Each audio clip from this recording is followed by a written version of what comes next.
Get into recording mode. Recording in progress.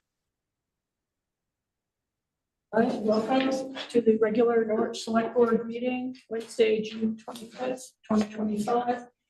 I'm Mary Layton, board chair. To my left is Marshall Calloway. To my right is Priscilla Vincent. Matt Sweat cannot be present tonight, and Kimo Griggs is attending from Copenhagen, which is quite exciting. So the first item on our agenda is the approval of the agenda. Are there any suggested amendments? Marsha? I'm wondering if the animal control ordinance is ready. We should table that. I think it's ready to suggest some edits. I doubt we will authorize it tonight, but I think there are some edits that we could add. So I would suggest we keep it on there for that purpose. Any other comments or suggestions? Have a motion? I move to approve the agenda as presented. And a second? I'll second. And we'll do a vote. Martha, how do you vote? Yes. Priscilla? Yes. And Kimo? Yes. Okay. And I'm also a yes. All right. Next, we have the chair's report. You all received an update from Vermont League of Cities of Towns saying that Act 51 was passed that made some permanent changes. I think there are 8 changes. Ones that may apply to us. I think we probably already require the posting of meeting recordings when the minutes are posted as opposed to when the minutes are approved. Require meeting agendas to include sufficient details on the specific business to be discussed and details on proposed executive session if included. So we had been working on that. That was mentioned in a prior meeting. A requirement to vote to exit executive session. We don't always do that, so that's good. 2 new allowances are made for executive session.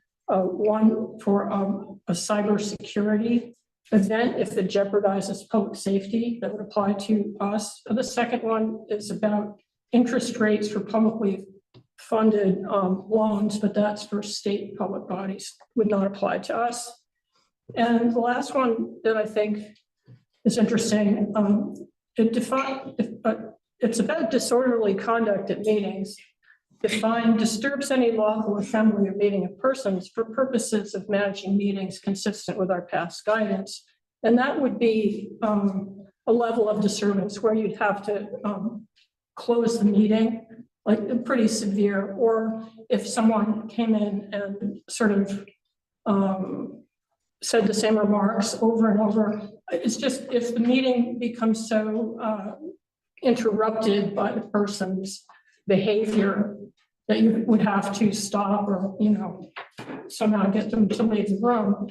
I guess it just defines that as disorderly conduct. And I don't know if that means that charges could be brought, but it's interesting that that's in there.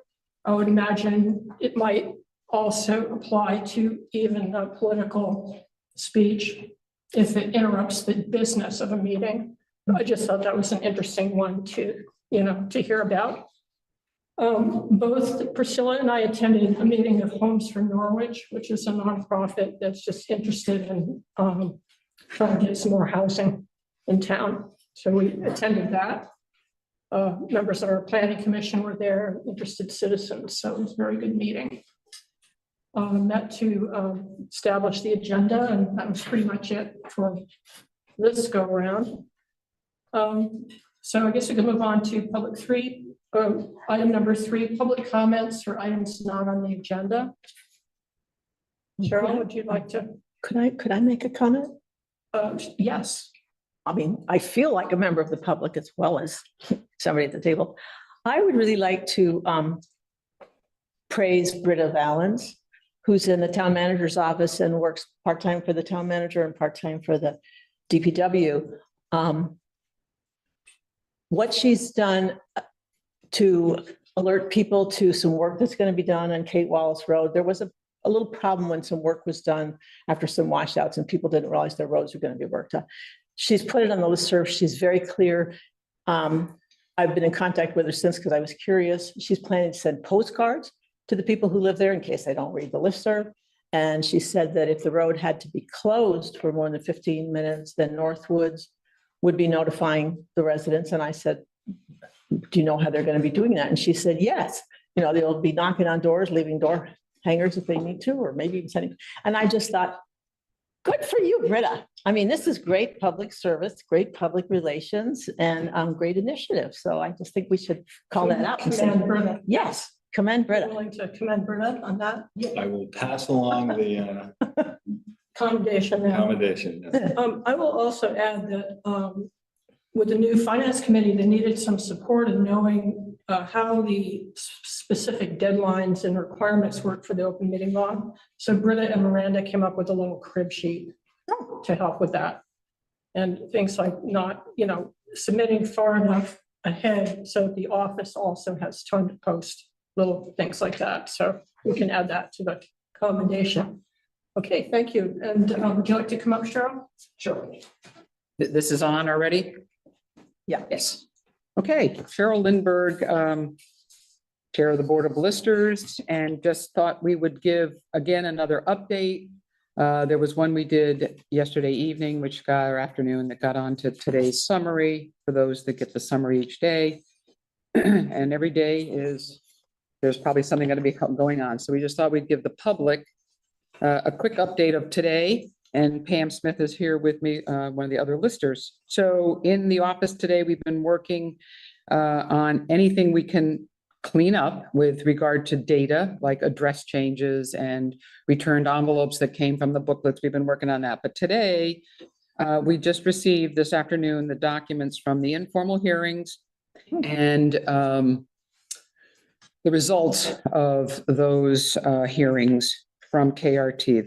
They had one of their fellows deliver the documents this afternoon. So we've been beginning a review of those recommended changes and emailing back and forth with KRT to get any questions answered.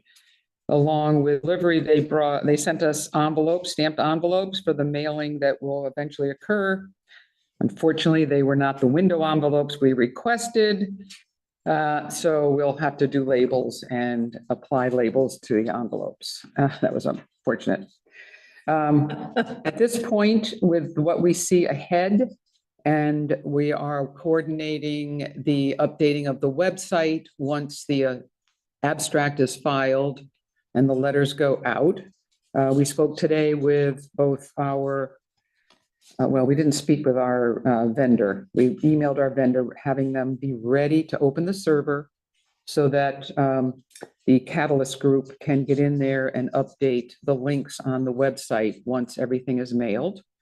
So we coordinated that today, and our target right now for the filing of the abstract and mailing of the change of assessment and change of land use letters is Monday.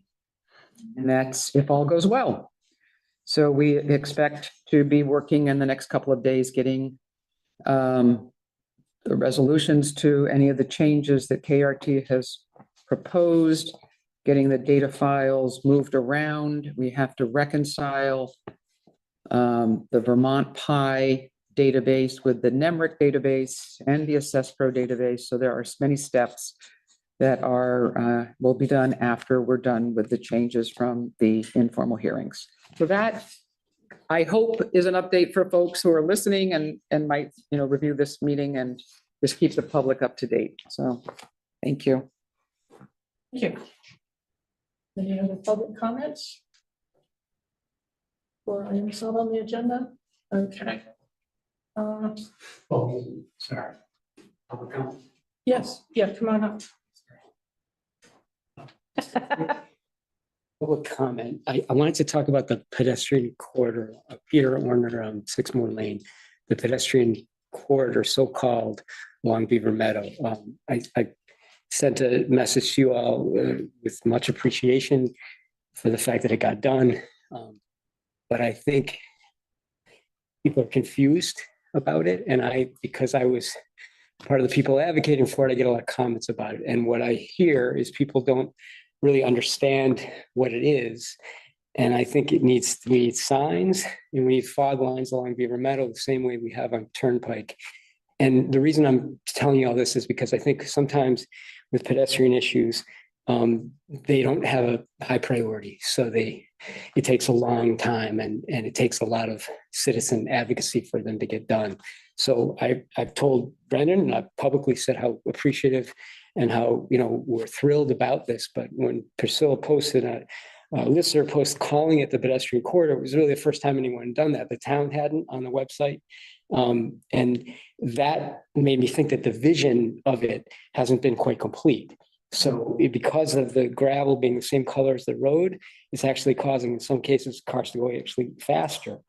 And so, it could be a more dangerous situation. So maybe you need to explain to people this is for walking and make it safer by having those fog lines as one really important step, and certainly not certainly an inexpensive step. And I know that we've spent a lot of money on paint in the past.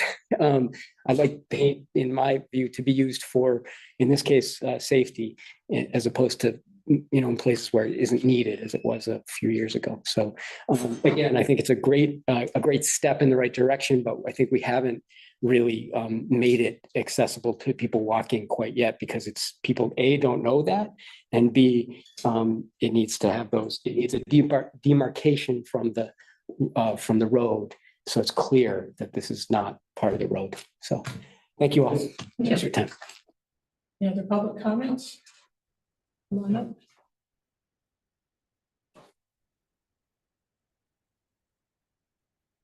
Karen Cahan, 1495 New Boston Road. Since he was talking about pedestrian corridor, this reminded me of an issue that I don't know if it's come up to the select board or the town manager before, but the number of times that I'm driving on New Boston Road, Turnpike Road, whatever, and there's somebody walking, jogging, running behind a stroller that is all but invisible because they're not wearing something bright enough to be seen. It's terrifying for a driver. And I don't know what we can do except remind people to think about where they're walking and when they're walking, because some people are really great about putting on, bright orange, bright yellow, but a lot of people really aren't. And it's very scary.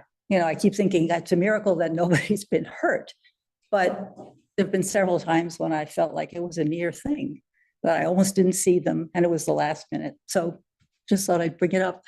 Thank you. I wonder, Brennan, if that would be, a reminder from the police department, because they have safety reminders. Oh, our police chief is online, and I'm sure heard that comment, and I'm sure has similar concerns of just being able to be visible when you're using the road. Right. So, yeah, we can talk about something we could do to. Yep, nodding head. It's nodding. Thank you, Matt. Any other public comments? Okay. So we were going to work on our animal control ordinance. We've gotten more input from town council and from citizens and from select board members. So that we could go through it and do some editing. And I have some sections where I'd like to suggest edits. Okay, version 7. I'm gonna get this acceptable to everybody. I'm gonna have to find version 7. I think I Because we should. I think I sent it today, so let's see. Let's make sure we got it.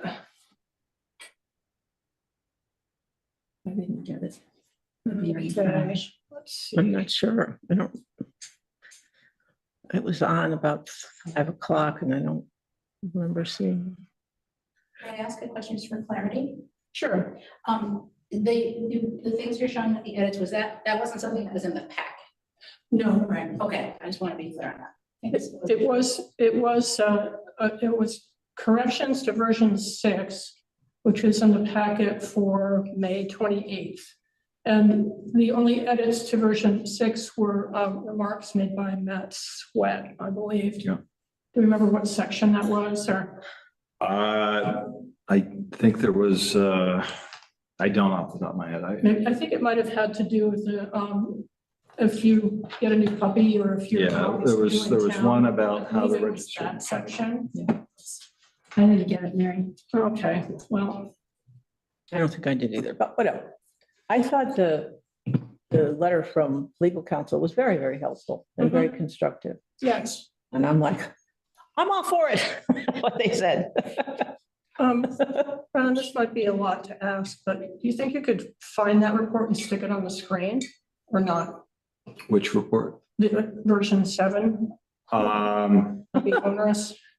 Really, I can just say this, other than maybe a couple words being changed, it is very similar to version 6 that we have in the packet. Well, that's actually true. Yeah, so You guys have version 6. the edits were very minimal to Right. the document that was sent to council. Okay. So Marcia, you've been working with version 6 and Priscilla, do you have to pull it up because then. I don't, well, wait, maybe I have. No. Version 6 was published in the May 28th. May 28th. packet. Yeah, I don't happen to have that and all this stuff I've got.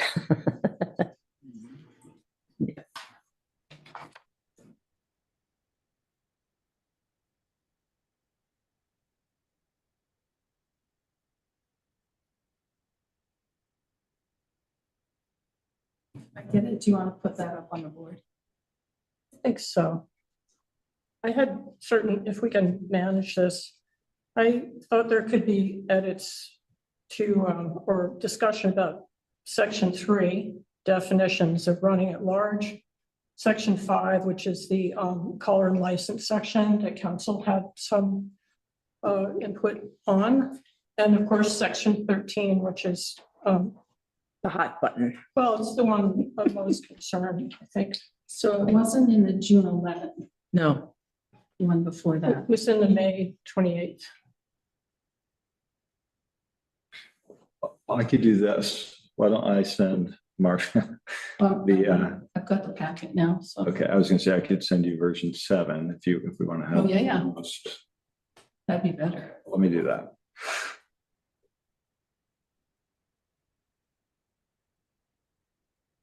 You know, you could send that to me and then Priscilla can look at it on my computer. Well, you have it. I have a paper copy, but Priscilla doesn't have a copy, Well, no, why don't I just put it on the board? or just put it up there if we can read it. I'll find out. It's worth spending a little time, I think. Yes. So just so I understand how this works, so we're gonna have this version with edits that we're gonna talk about the edits, but we haven't been able to see that version, right? Like it hasn't been in the packet. And then the lawyer letter also is not in the packet, right? As per the other lawyer letter. I'm not an opinion. I'm just asking for clarity. The lawyer letter is, you know, sort of client communication, so that's why that's not in there. Yeah. But we will be, I think we should be talking and making clear what's in the letter that we think is relevant to edits that we would make tonight.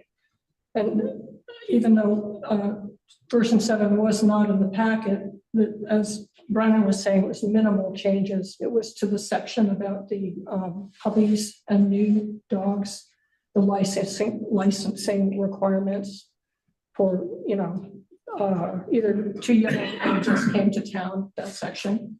But otherwise, no other. Okay, I misunderstood. I thought that there were edits that were going to be suggested tonight. In addition to that hadn't been shared, hadn't been. Yeah, there are several edits that we're sharing tonight in this public meeting, but we didn't write memos. Well, some of it is coming from memos, for instance, Chemo's memo that was published in the packet. And also from legal counsel, also from Chris Katuki. He had several very interesting excerpts from different towns' definition of what is voice control, what is voice and sight control for dogs.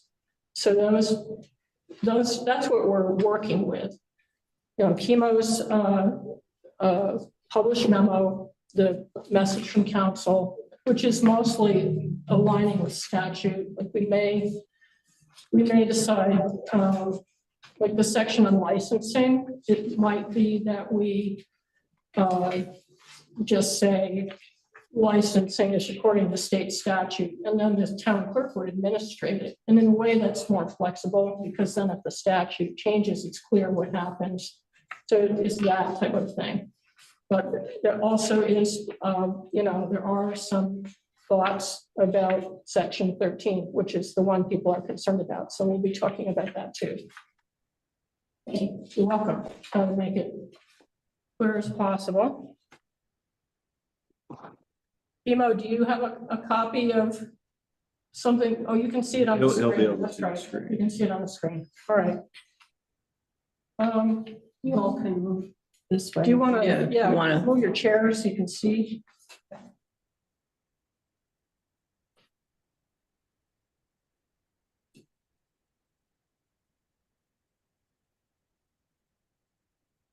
So I might pick this up a little bit, because I had some, an edit to suggest for section 3, which is definitions. And it would be under running at large. And it's based on running at large, letter E, which says clearly under the verbal or nonverbal control of its owner. This is where the suggestions from Chris Katuki I thought were quite helpful. He had a single sentence to try to expand on that, which is a dog is not considered to be clearly under the control of the owner if the dog is not within sight of the owner and does not come when commanded. So that's sort of a condensed version. I really liked the excerpt that Chris found from Boulder, Colorado. I think they do a great job with their interacting with dogs. And one of the things I really like about it is describing dog owners as dog guardians. I thought that was a really good phrase. But that would, we could decide if this is too much, but the section says voice and sight control means the ability of the dog guardian to adequately control a dog by using voice commands and sight commands, such as hand gestures. In order for a guardian or keeper to have voice and sight control over a dog, the guardian must be able to see the dog's actions and be able to prevent the dog from engaging in the following behaviors using voice and sight commands without regard to circumstances or distractions: charging, chasing, or otherwise displaying aggression towards any person or behaving towards any person in a manner that a reasonable person would find harassing or disturbing; charging, chasing, or otherwise displaying aggression towards any dog; chasing, harassing, or disturbing wildlife or livestock; or failing to come to and stay with the guardian or keeper immediately upon command by such person. So I thought that was a very nice, expansive definition. It may not be necessary, but I thought I'd bring it up and see what you guys thought about that. I think Chemo might have had, let's see, back up to comment about the definitions as well. Oh, let's see. He's on page 266 of the packet, if that's what you're wanting. Well, I've got it printed out here. Let's see.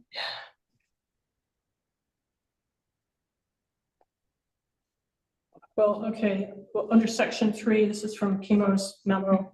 Definitions: at large shall mean off the premises of the owner, not under the control of the owner, member of his immediate family, or an agent of the owner by leash, cord, chain, otherwise within the control of such person, so that at all times the animal can be prevented from causing any damage, disturbance, or annoyance. So that's sort of another way to put it. So what do you all think? Is it too much, to expansive? Mary, I just had a comment. Yes. So I want to confirm this with Chief Romeo. I believe, again, we were taking this out of the VLCT model language, and that is probably the definition that was in the VLCT model language, what we currently have there. So if we're going to expand on it, it would be a departure from the model. I think, go ahead, Marcia. I think what we always have to keep in mind is how are we going to enforce something? And I think the Boulder, Colorado example would be very hard to enforce. Get into a It's too many he said, details. she said. I see. And E is, it conveys the same information. It's just very, it's concise. So if we're happy with it, I'd say leave it. It also could be that for educational purposes, the Boulder, Colorado model could be very handy, outside of work on the ordinance. So I'm willing to let that one go, but I thought that would be I think there are worth talking about. a lot of ideas that have come up during the discussion that are very constructive, but that don't need to be incorporated into Into the the ordinance itself. I mean, there's been talk about, dog owners making their own kind of committee. And if you see a dog that's not under control, go up and talk to the guardian. And, just kind of keeping an eye out for each other, and somebody who doesn't seem to understand what it's about, try to explain, because we're not going to have town officials doing that. Okay, well, maybe it's simpler to keep it as it is. Let's hear from Chemo. Do you have comments, Chemo? I'm running at large. Yeah. Yeah, can you hear me all right? Yes.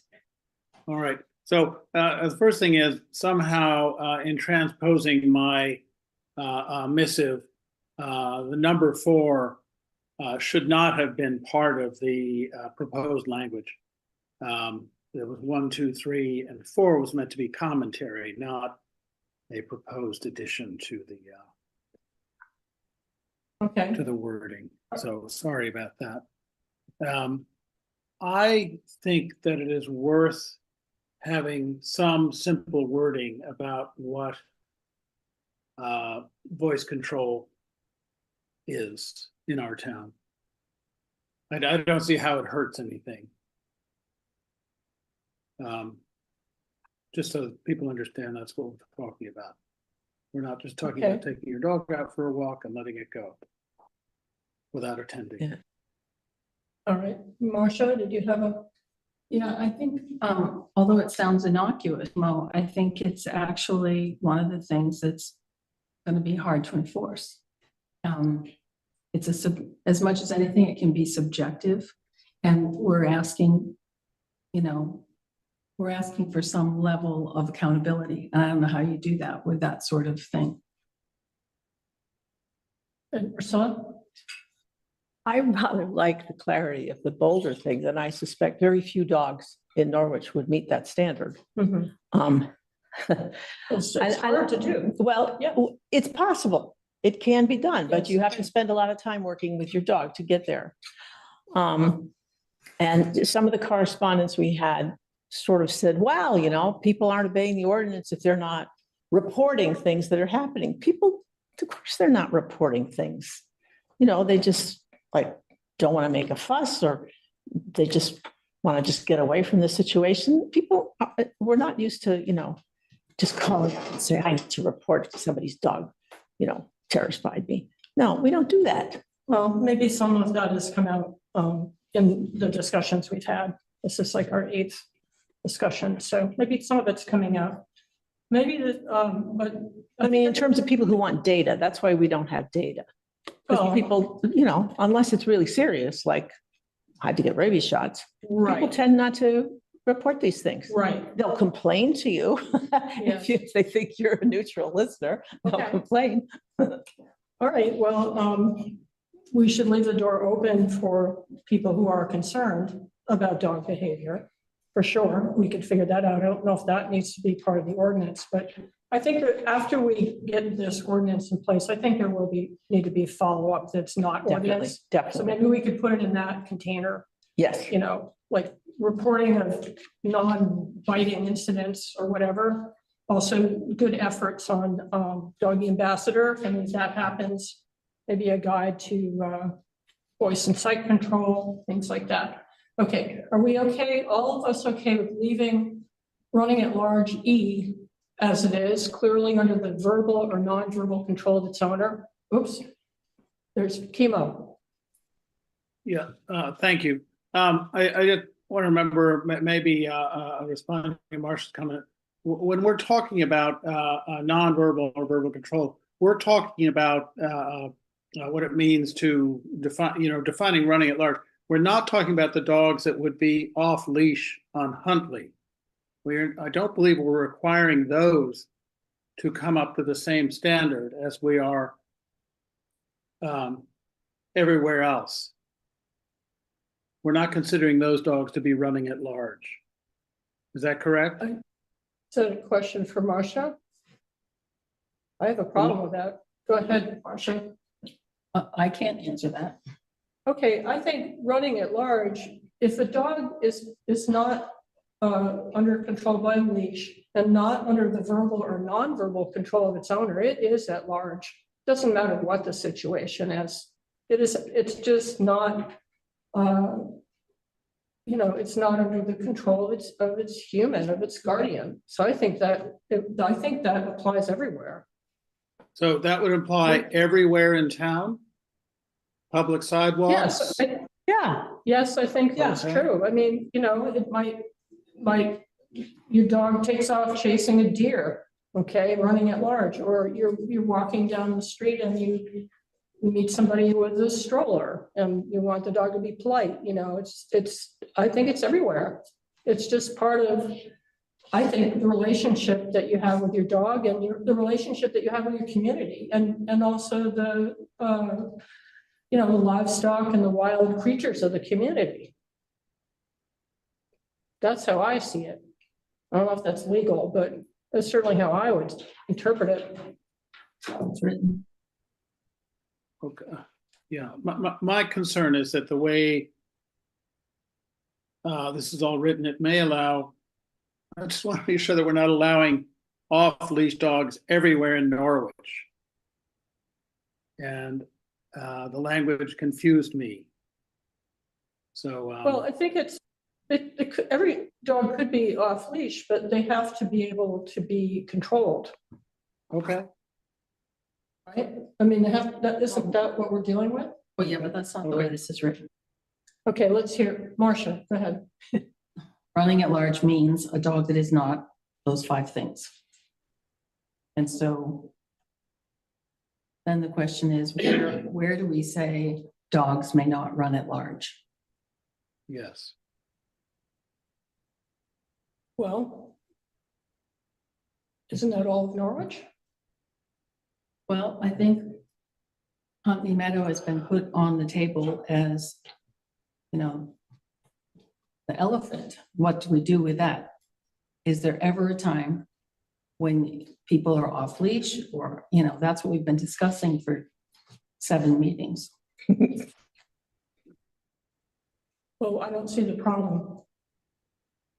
I mean, I think what we're trying to encourage is just that we don't want to have unpleasant or inconvenient or,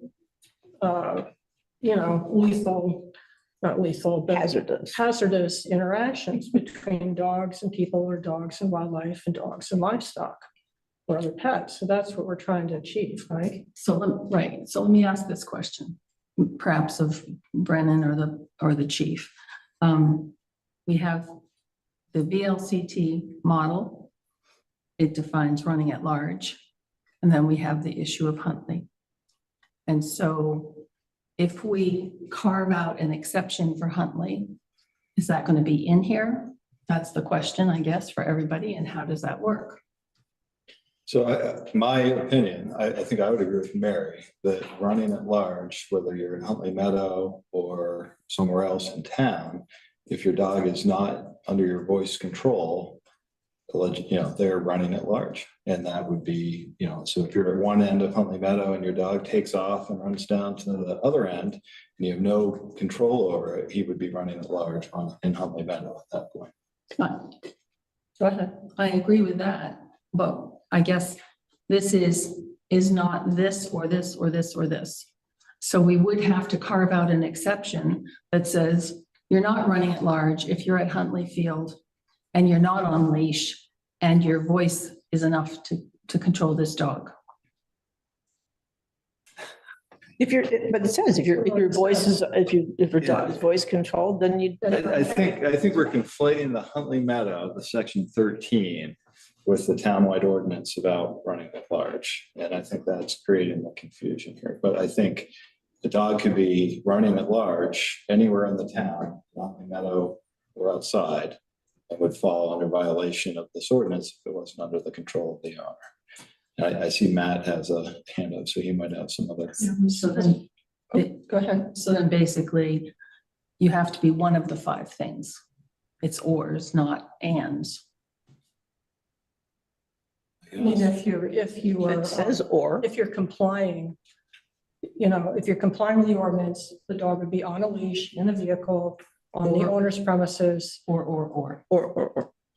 on the premises of another person with that person's permission, or clearly under the verbal or nonverbal. So, I mean, doesn't the ordinance define the behaviors that we do not want to see so that they can be not engaged in? I'm just trying to be devil's advocate to ask the questions, because I know this is going to come into play when we get to 13. Okay. But I think And I Matt, agree with you how you're interpreting it. okay, well, I think Matt was going to, our police chief was going to comment. Would you like to comment, chief?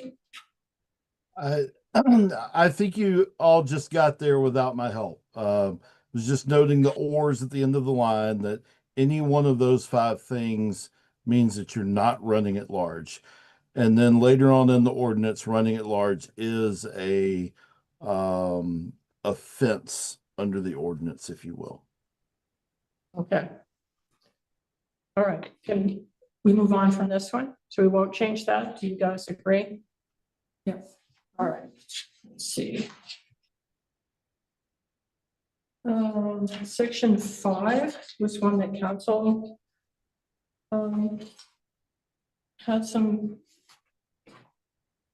ideas about.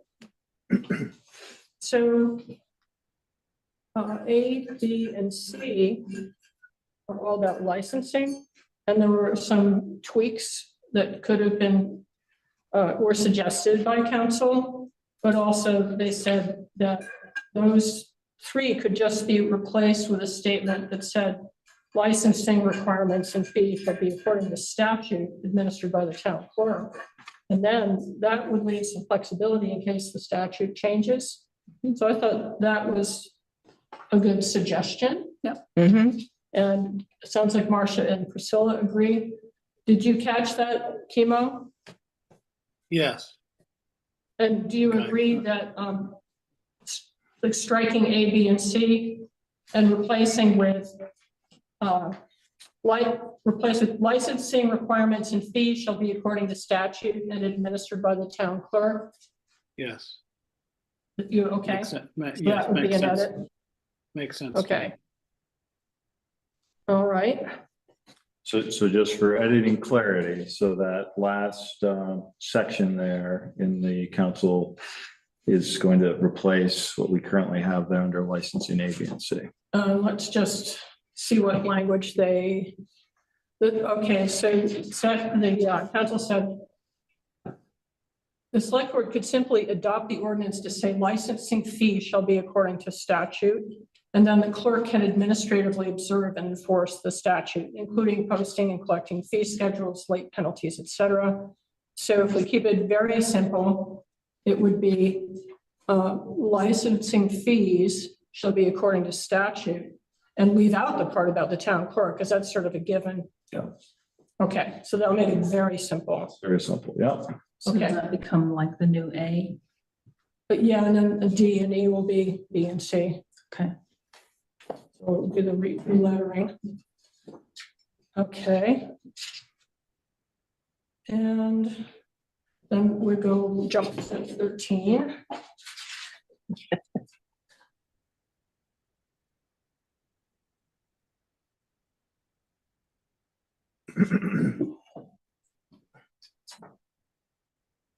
Okay. So I had asked whether or not we should try to be more general in what we cited for our ordinance, or more particular. And there was quite a lot of input on that. Let's see. So council said regarding section 13, we first note it's questionable whether ordinance provisions are necessary for governing dog activity in town-owned land. So it sounds like we could just make rules. We could just do that. Okay. Certainly an ordinance is required to regulate matters on a townwide basis, but a select board and possibly town manager has authority to establish reasonable rules for use of town property without having to adopt an ordinance. However, if a select board wishes to make violation of rules regarding use of town property subject to penalty provisions of an ordinance, then it is more likely that the ordinance must address restrictions that can result in penalties. So if we want to have penalties, then we do have to, include some mention of rules in the ordinance. Therefore, while potentially subject to challenge, it appears reasonable to us that a dog ordinance can say generally that violation of rules for town-owned property is a violation of the ordinance, and thus subject to ordinance penalties without having to include every detail as to the specific rules for specific town-owned property. That said, if there's no realistic need to have flexibility on hours during which town-owned land may be used for dogs, or if the dogs can be set to be self-adjusting, such as dawn to dusk, it seems that including them in the ordinance might be reasonable. However, if there's a foreseeable need to have flexibility to adjust hours, the ordinance should at least specify authority to set such rules. So that might be our wisest course if we want to do this. I would think we would want to have flexibility. Well, If we were to do this at all, just try some and then to adjust them. well, that's the need for flexibility. Right. Like, so Yes. that sounds like if we can get that in there, that would be good, because it might be to really solve this problem, we need to go beyond this ordinance. We do know we need to, I think the feeling of the board seems to be, there needs to be some balance between on leash and off leash. But I'm not sure we really know how to manage it yet. But we could get the ordinance passed with flexibility to try to work with that. So it also, let's see. It also went on to say, as for designating areas for dog use, and I had asked whether it would be better to say a designated area, not necessarily a enclosed area. We see no reason that an ordinance cannot be written to allow for the possibility of a non-enclosed dog park if that's something the select board wishes to preserve as an option. Again, the public would have some notice and opportunity to comment by virtue of the select board having to take up the subject in an open meeting. We do believe that if the ordinance is to allow the select board to designate, and this thing, they had garbled language here. They said to designated subject recreation areas. I'm not sure what they meant by that, rather than list them in the ordinance. There must be some means by which the designated areas can be identified by the public. And we suggest delegating that function to the Recreation Department. So anyway, that's a more complicated input from council. Let's see. So they gave a potential revision to section 13. Dogs are prohibited from all playing surfaces within recreation areas and parks, including but not limited to town-owned athletic fields, well marked, and programs are in season, basketball, tennis courts, etc. Unleashed dogs are prohibited from town-owned recreation areas, except for areas which have been designated by the select board to allow off-leash use, subject to rules as may be adopted by the select board. The Recreation Department shall publish reasonable notice as to such areas and rules. Owners are solely responsible for dogs at all times, including during use of designated off-leash areas. So that's a suggestion for the off-leash portion. And see, it says a violation of this section shall be a civil violation subject to the penalties imposed under section 7. So that's where the enforcement and penalties come in. So that's our input from council. Let's look at A, B, and C. Let's see. So A is not different, except it strikes within the town of Norwich from version 6 and 7. And then we can contemplate the unleashed dogs. Let's see. Go ahead, Marcia. I think it, to some extent, it kicks the can down the road. It gives us the flexibility to make some decisions, but it doesn't make any decisions. I really think that the way it's written, the rules will be adopted by the select board. And I think that's appropriate because the select board should take the heat.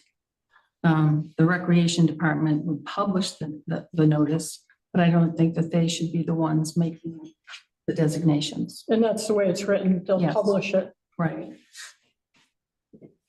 Priscilla? I'm very interested by what Chemo brings up in his memo about the idea that dogs should just never be on all playing surfaces for reasons of what they do to the turf. Oh, that they tear up the turf. Yeah, and it can kill grass in other ways. And he points out that in general, almost everywhere, dogs are not allowed on athletic fields, which might mean you say, okay, this portion of Huntley, that's athletic fields. You just have to go around the perimeter with your dog on a leash. And maybe we say, you know, there's an area where you can have them run around, but Right. just, I think that would be consistent and simple anyway, because I innocently said, well, the people take their dogs down to the playing fields down there on Route 5. It's like, oh no, absolutely prohibited. Oh, interesting. No, they're not. Well, somebody told me they're prohibited. We go there and Are there signs? there's signs and people go right past the signs. And, you know, we have our little dog on his leash and other dogs are romping and they're, you know, don't go on the baseball field, and people go around the sign that says no dogs beyond this point. It doesn't work. Right. Brennan, do you happen to know whether Bree is concerned about dogs tearing up the turf? I have not heard any concern about dogs tearing up the turf. Okay. So it may be that a little foot damage is okay, that we're not talking the Olympics here with our playing field, so. I'm not sure. I was quite interested though in Chemo's comment about that. Chemo, could you explain more and whatever else you want to say? Yeah, Chemo? there's been some concern about the cost involved in, for example, putting up a fence for dogs. I think we could be equally concerned about the cost of maintaining fields when they're getting undue wear. I'm not against dogs. I discovered this is why most turf people and people in the town seem to not allow dogs on their fields. The concern about pee and poop and so on is something, but it's really tearing up the grass and the maintenance required to do that. So it's an expensive thing for the town over time. I think Bree is online. Is it worth asking her if she's got concerns here? I mean, I may be way off base. Is she on Zoom? Bree is online here. I'm sure if she's hearing us or not, but, and she might or might not want to engage at this level. Okay. I can't see your hand, but if you monitor for hand, thumbs up. Okay, so I think we need to remember that there are more than two constituencies here, because it's easy to think it's like the organized sports and stuff, and then it's wanting dogs to be able to run around, because there's a very quiet constituency which is sort of afraid to speak up, and it's not subterranean and it's not undemocratic. It really isn't. But if somebody wants to talk to me on the sidewalk, it's fine. But the people who just want to be able to enjoy the space, and they they have a problem with dogs for whatever reason they have a problem with dogs, and they want to be able to walk freely without thinking they're going to have dogs, which is, an argument for hours, for instance. But I think we mustn't forget those people who want to feel safe walking around, specifically Huntley, and not have to worry about dogs. That's true. I wonder whether, if we pass this ordinance, if it could be in our to-do list of what we would do next, like try to find hours that would work. Maybe put out a survey so we could capture the thoughts of people who are too shy to come to a meeting. It's like, what can you tell us about how comfortable you feel walking in Huntley Meadow? We have had some people come to this. We have, and we've had some pretty people strong memos as well. And Right. yeah. But it isn't just sports versus loose dogs. No, it's also the point has been made that sometimes Huntley is just deserted. And why not? Oh, yeah. Why not take your dog, Mhm. So I think there are questions like that that I don't think we can answer before passing this, but I do think they need to be addressed, which is why I think it would be good to allow ourselves flexibility so that we can work it out. Maybe we could try some things, try 6 to 10 in the morning and try, 5 to 6 in the evening or something. Just try some hours.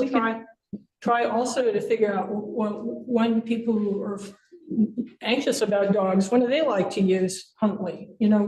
What's really going on here? Do we really have a handle on it? Well, I think, as you said, it's a two-step thing. If we pass an ordinance, it can say that we may establish hours. Exactly. We may have Yes. a designated dog flexibility. area. It doesn't mean that we have to, and it Exactly. doesn't say exactly what it should be. It gives us room to try something out and see, is it working? Exactly. And do we need to adjust it? Right. And then to meet with people who are But it's concerned. not a requirement that we do these things. It just says we may.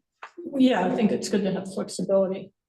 Okay, Marcia? I think you have to really remember that the stakeholders include the people who live there, as well as the children who are playing there, the people who just want to visit and walk without a dog, the people who have a dog. Some people with a dog want it to be on a leash and be on your daughter, but the dog's not on the leash. Some people want their dogs to be off the leash. We've got a lot of stakeholders. But I think that's going to be a longer conversation that might not get us very far down the road, certainly not during this summer season. No, I think that, I do think we need to pass this ordinance, but I pretty strongly believe we need flexibility to actually figure out how to share Huntley Meadow in a way so that the different stakeholders, will have a chance to, get their needs met, I guess you'd say. And I'll just say, there's been a lot of concern about fencing and stuff and fencing in dogs. I don't want to fence in kids, Oh, wow. So I think we have to, it's going to be a difficult decision, What is? trying to meet everybody's needs as best we can. And I think some needs are going to be subsumed. Right, well, it will be a balancing effort for sure, but We're going to make lots of people unhappy. no, I matter what we don't think so. It's a complicated area. The goal is to make everybody safe and as Right. happy as possible. Right, But I think we could separate an ordinance from the implementation. yes, well, and if we write the ordinance so that it's flexible, then we can do this other work of trying to make it, Yeah. work better. I'd like to hear Brendan's opinion about a two-step process. I also see Chemo's hand up there, but would you like me to? Let's hear from Chemo first. Chemo? Yeah, hi, thanks. The letter from a council says the ordinance should at least specify authority if we're going to do this. Who would we specify to set the rules and change the rules and adapt the rules over time? I thought it was clear it was a select board. Right. Okay, I thought fair so enough. too. Yep, In that way, we sort of protect and guide our employee or town manager who's gonna protect and guide his employees, recreation director.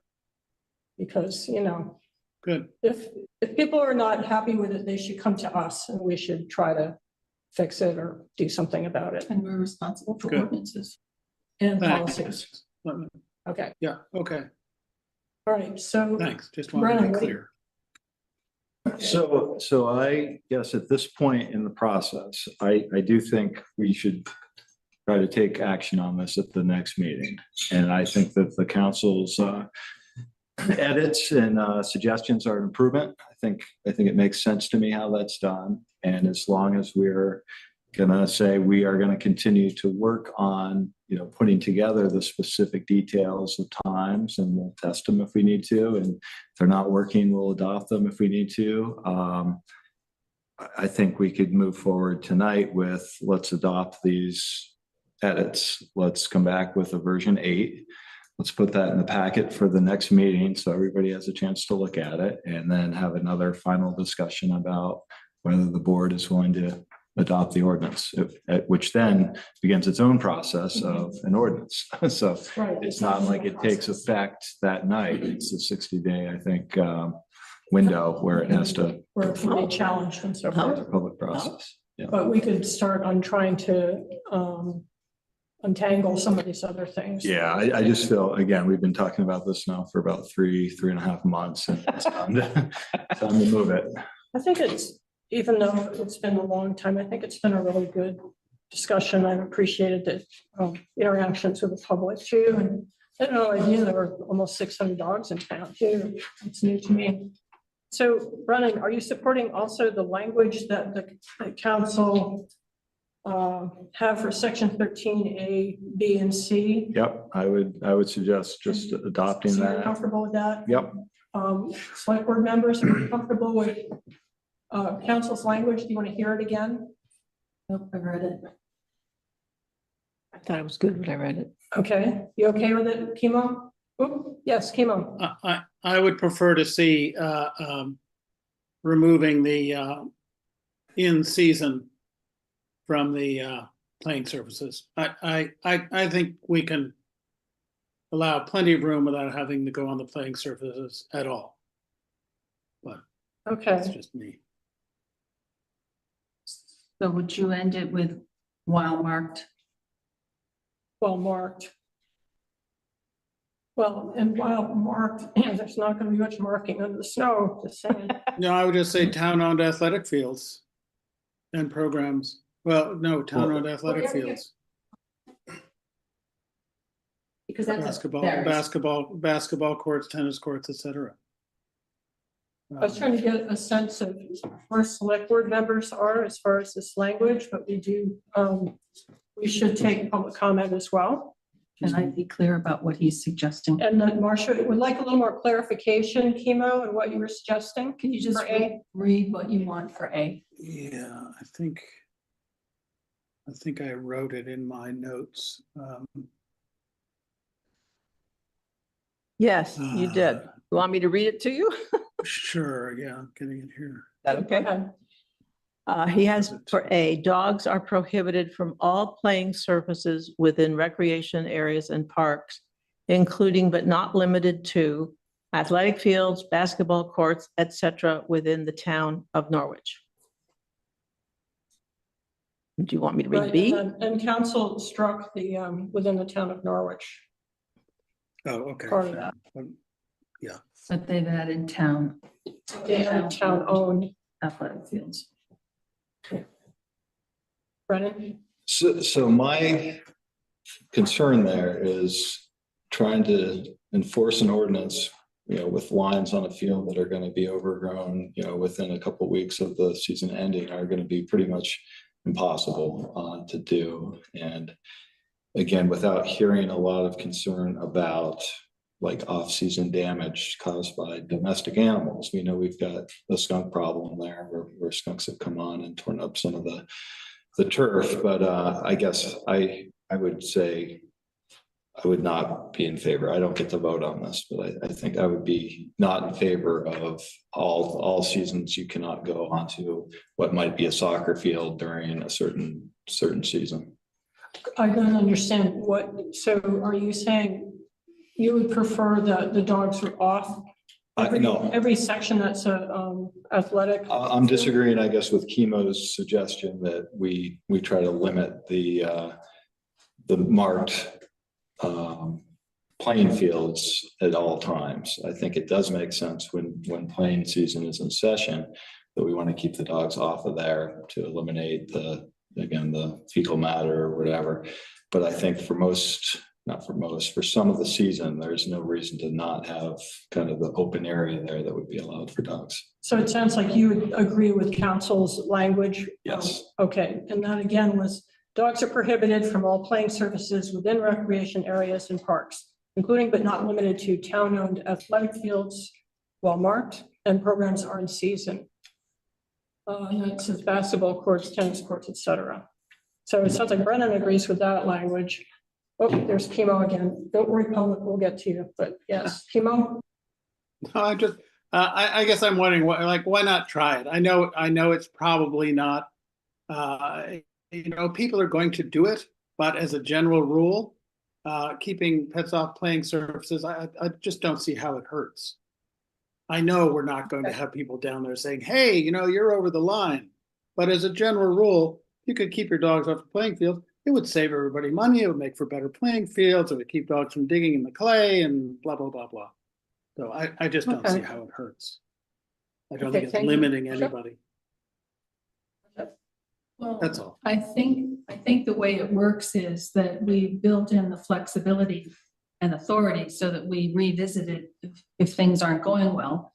And you just say, well, fields are being marred or destroyed or whatever during season, so no dogs this season. I don't know, I'm just making this up, but I think the hook is that if there are violations, we just say, everybody off. I think too, that in the past, when there's been a functional trail groomer, there's been cross-country skiing, and sometimes the dogs are a problem with that. So there's an example of a winter season activity where you might want to have some control. But is that just sporadic and random, or is that an organized thing? Oh, it's just accessibility to the public. I don't think it's for a program. Although the rec department grooms the trails. Right. Yeah, I think there's 4-season activity there that's kind of departmentally sanctioned or supervised, but Yeah. that again would be around the perimeter of That's great. the field versus kind of in the middle. Wouldn't be a problem to have dogs in the snow running across soccer fields that are there during soccer season. So that's kind of true, Brennan. But the grooming is done. Yeah, Free. it's free. Sorry, I'm having a hard time connecting from home tonight. Okay. So the grooming is done by the rec department. Right now, we didn't do it last season because we don't have a groomer anymore. It doesn't work any longer, but there are people who like to ski with their dogs, and they do stay in the trail and they have their dogs in front of them. And I don't see a huge problem with that. I agree with you, Brennan, there, but I also agree with Chemo that having, the dogs not be on the athletic fields, especially when they're marked, is really important. And I'm the one who marks the fields. So I don't think you need to worry about the lines fading because I'm down there once or twice a week. And we're only in season for, 6 weeks in the spring and 6 weeks in the fall. And I don't think that's a huge ask because we don't always have the same fields open. Sometimes we farm out our guys over to Hanover. Sometimes they farm out their kids over here. But that is always posted on the rec website. So that's already posted. So that already adheres with what the council has said. So I do think that we're already adhering to what the council has advised already. Thank you, Bree. Sure. So we open to comments from the public at this point? Or do you have I just want to Yeah, remind us, comment? it isn't just organized sports and dog owners. There are those other let's not forget the other people who just want to go walk there and not worry about it. Right. I do have to agree with you because when I'm down there, most people who are down there at like noon to maybe 2:00, on a lunch break, and they're down there walking with their dogs. And that is not an organized sport. Those are just people who are down there enjoying a lunch break or a bit of a time with their dogs. And well, I just think that we could sort of have a log of when people show up and when people would like to take a walk, either with or without a dog, and gather some more information. Maybe we could have a book for information, which is sign it, say the Something. time that you're coming Or and electronic one get or some, something. hey, get some data. Yeah, but I think that's outside of passing this ordinance. Yes, Okay, select board ready for Yes. public comments? Would you like to comment? you're just sitting in the comments. Sitting here to receive Sitting- free. okay, So anybody who wants to comment needs to sit where you are, yeah, Terry. we'll have to ask you sorry. to Move at this point. Oh, okay, yeah, I just got a couple of questions. They seem- Sure. Okay, just, I'm big on the clarifying questions tonight. Okay. Alexa Manning, 442 Main Street. I've been listening to all of this, very interesting. Since we didn't see any of this in advance, so I was trying to take a lot of notes and stuff, a couple of things. One of the questions I had was, in this idea that was presented, which I think you guys were sort of supportive of, this idea that I'm understanding from the lawyer, where there would be an ordinance that's passed, and then there would be a separate plan down the line a little bit for rules to be made, okay? My question is, what are they suggesting? What language would actually stay in the ordinance when it's passed of what's currently in section 13? You want to hear it again? Yeah, I wasn't clear on what would stay in, assuming we went with this rules plan, like. Yes. We're not going to vote on this tonight. I mean, we No, would be but putting we it in the need packet clarity. for, yes, but we would be putting it in the packet for next time. Yes. So everybody but- can see it. But I think Alexa would like some clarity Yeah. tonight, so I can Thank you. read it. So this is section 13, as suggested by council. A. Dogs are prohibited from all playing surfaces within recreation areas and parks, including but not limited to town-owned athletic fields, well marked, and programs are quote unquote in season. And then it says basketball courts, tennis courts, etc. And they struck a phrase that was in versions 6 and 7, which is within the town of Norwich. Since they had included town-owned athletic fields, they thought it was redundant, so that got struck. Okay, now B, they added some language. So this is how it is for B. Unleashed dogs are prohibited from town-owned recreation areas, except for areas which have been designated by the select board to allow off-leash use, subject to rules as may be adopted by the select board. The Recreation Department shall publish reasonable notice as to such areas and rules.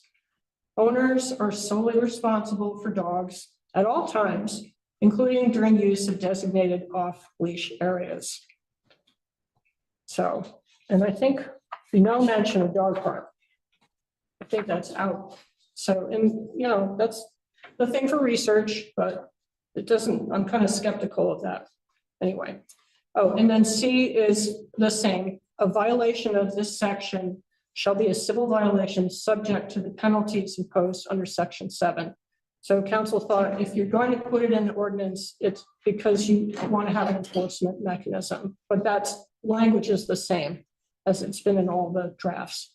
So that's the exact language that we're going to suggest. And then the other change was back in the licensing section. I'm happy to have you clarify, but I think I got the notes I needed unless someone else wants the notes on that part as well. Okay, and since it was attorney-client privilege, we didn't publish it. And also it came in pretty late. Yeah. So we could publish it. It's kind of a bunch of legalese to read it, but I think the select board, I think, is feeling that this might be a reasonable compromise, a reasonable way to frame the ordinance. So we're contemplating this language for section 13. Okay, thank you for the clarification. I appreciate that. Yeah, And then related to that clarification, now that I have more understanding there, I want to just offer a couple of opinion thoughts, and I'll try to be brief. One is that if we're going to allow dogs in some capacity with rules to be made later, potentially to be, free and off leash in Huntley, the way Huntley's set up, as we all know, like there's athletic fields here, there's athletic fields over here, there's multiple sections of athletic fields. And then my understanding is maybe that I think there's a basketball court going in. I'm not really clear about that. The tennis area is clearly gated off. But if you're playing around with your dogs, and like you're playing here, and if they're like 1 foot over here, they can't, the dogs are not going to look at a white line. Like it seems very difficult for this to be enforced, that you could have, some dogs like we have, on the weekend, and they're running around, but then like they can't be 1 foot over here and they can't be 1 foot, like where is the space that we would be okay with using? I think some clarity on that would be great. yes. And I don't think this would be the time when we provide that. Okay. Maybe we need to have a dog committee or something. Well, I mean, what we call it, dog ambassador committee, just to figure it out. But the ordinance would not No, specify. the ordinance, I'm talking about after we Yeah. pass this. Yeah. Step 2. Yeah, and But doesn't the ordinance prohibit them from those marked fields? And then there's going to be some other rules that may or may not be made, but that's literally going in the ordinance. And I'm saying that part seems very difficult to understand how that would be enforced. enforced, managed, whatever language you want to use. Like even if we were there and we were like trying to be the best dog people we could possibly be, Yes. and that play and there's someone threw a ball, people throw balls with those chuckets, they throw a ball, the dog runs to get the ball. And when they run over the corner of the athletic field, and it happens to be soccer season. Like, is this what we're trying to think we're going to be able to actually manage? It seems unrealistic. I think concern you're expressing is with paragraph A. Which Correct. paragraph B is where we are then going to have to say, and this is how it works. And that's where we're going to have to say, these hours off leash. And maybe it's going to be that when we're in season, it's impossible to have people run around. I don't know, because as you say, the dog's not going to look at the marked area. And if they're not under voice control enough to stay in a certain area, then maybe they don't go there. I don't know.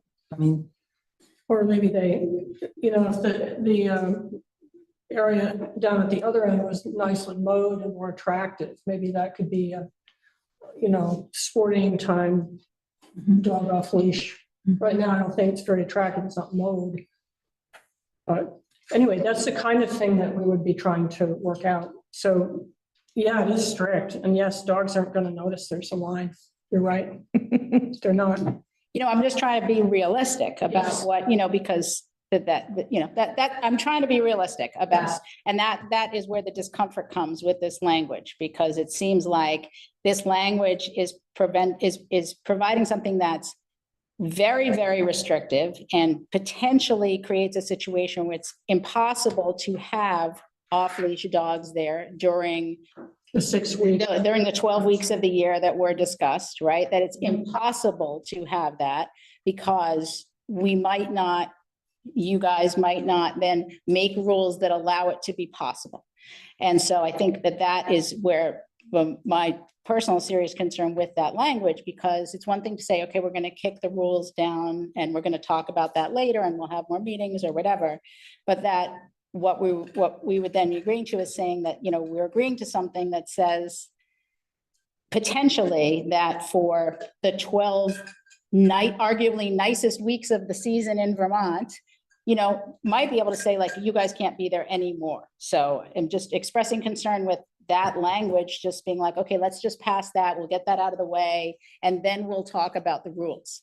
because passing it like this is, you know, creating a very, very substantially restrictive situation. Change, yes. So I just want to be clear about Mhm. my opinion about that. Thank you. Okay, and then my only last question is I'm sorry, was someone trying to talk or should I? That was finish? just me, Alexa. I'm sorry that they can't recognize me. It's Bree. Hi, Bree. Hey, Alexa, I just want to say that if they keep mentioning, and the lawyers are also mentioning the recreation department as being the ones to be managing this, that is not my intention at all, is to restrict people. I've been watching for years how people use Huntley, and the idea of putting in hours is great, and whatever we can manage to make it more comfortable for everybody is exactly what we're all looking for. Okay, well, I think that makes sense. And I think that, I appreciate Bree saying that. And I appreciate that Bree saying that is now in the minutes from the meeting, but I think we have to figure out how we would actually codify that rather than just saying like, oh, well, it says this, but clearly we're not actually going to do that. You know, I mean, I think just it's a language thing that is important because we're trying to create a legal document. Okay. Yeah. You know, and the only other question I had was right related to the rules, which was, again, kicking the can, and then we're going to make rules. Are those made in this same sort of select board open meeting process? The same process? That's the point. Okay, I am done. Thank you. Thanks very much. Kimo, did you have your hand up or did you change your mind? Did you want to speak? Sorry, I had it up and took it down. I'm good. Okay, Thank you, Okay. Bree, for your clarification. all right. Go ahead, come on up. In 1495 New Boston Road. In my comments to the select board, the first question I asked was why this is now an important ordinance to be made. What has prompted this? And I really have not heard. I've heard that there have been statements that anecdotally people have heard that there have been issues. I am in favor of data. I'm in favor of knowing what is considered to create the problem in Norwich. I mean, you refer to it, Mary, as a problem. I couldn't find evidence in past, going back several years of select board meetings of somebody coming and saying, we have a problem. Dogs are doing this or that or the other thing, and they're scaring people or something. And I feel like we dog owners were kind of blindsided by this, that it came almost out of nowhere, that suddenly there's a problem that needs to be addressed. We've always had an ordinance, clearly. That's one thing. I mean, I would really love to know how this became a problem that needs to be addressed right now. The other thing is I'm really in favor of education. And I really think that a lot of what's coming out of this is dog owners, non-dog owners, residents, people with children who want to walk places. There needs to be more education about how do you behave? How are you a courteous dog owner or dog meter, in certain situations. And when people go to, get their dog licenses, we now have, here are some things we suggest.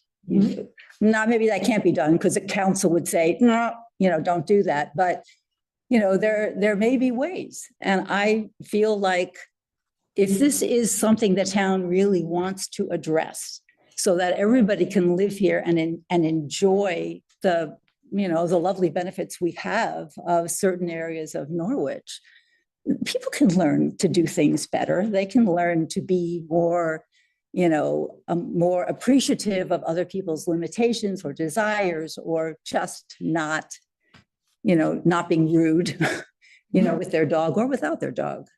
Sorry, those are just some of the things that came to mind when I wrote my comments to you. Thank you. Yeah. I'll just say 5 years ago when I came on the board, I was contacted by someone who said, is there anything you can do about what happens at Huntley on the weekends? Because it is absolutely, disruptive to the people who live around there. And so I started suggesting that we look at it, look at the ordinance, because the one that we had was pretty poor and it never got off the ground. And then finally, a child was bitten. The person who owned the dog apparently scooped it up and left. This was at a scheduled playing event, like an athletic event at Huntley. And so without any evidence of whether the dog had shots or not, the poor child had to go through rabies shots. And, I think that's kind of unconscionable.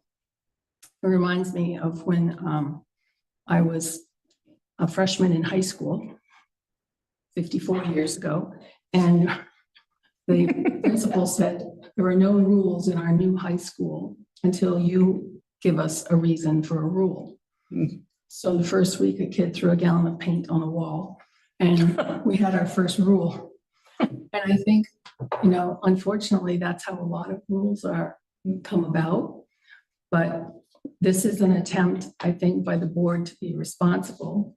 And anytime you do something, you're moving up your hand and that's hitting somebody else. And so what we're trying to do is figure out how to hit as few people as possible and make as many people safe and happy as possible at the same time. Oh, I don't doubt that for a minute. I mean, that's never something I doubted about what you were trying to do here. I want to just be clear about that. I know. Thank you. Okay. Is there other public comment? Okay, it sounds like we could move ahead with have an intent. So again, for clarity of the editors, Okay, we are, I think, good on the first edit, but are we now directed to adopt the language presented by council into the final version? it sounds like Marcia has I have an attempt. at a motion here. I move to incorporate and adopt the changes discussed and language recommended by council and to review a clean copy of draft number 8 at the next meeting. I'll second it. And Jenny, did you capture that? Do you want to hear it one more time? Sure. I move to incorporate and adopt the changes discussed and language recommended by council, and to review a clean copy of draft number 8 at the next meeting. That's a good motion. I like it. May I ask, just will that clean copy be in the packet of the meeting? Yes, definitely. Okay, Priscilla, you seconded that. Yes. So let's have a vote. So Marcia, Yes.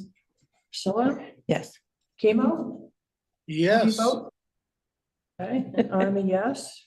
So that brings it a little closer. Thank you for coming in. Thank you all. Input. All right.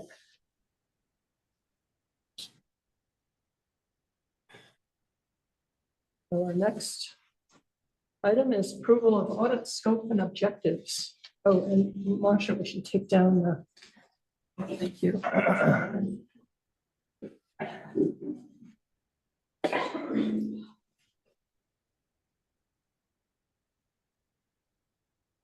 And Bren, we do have an auditor present, do we?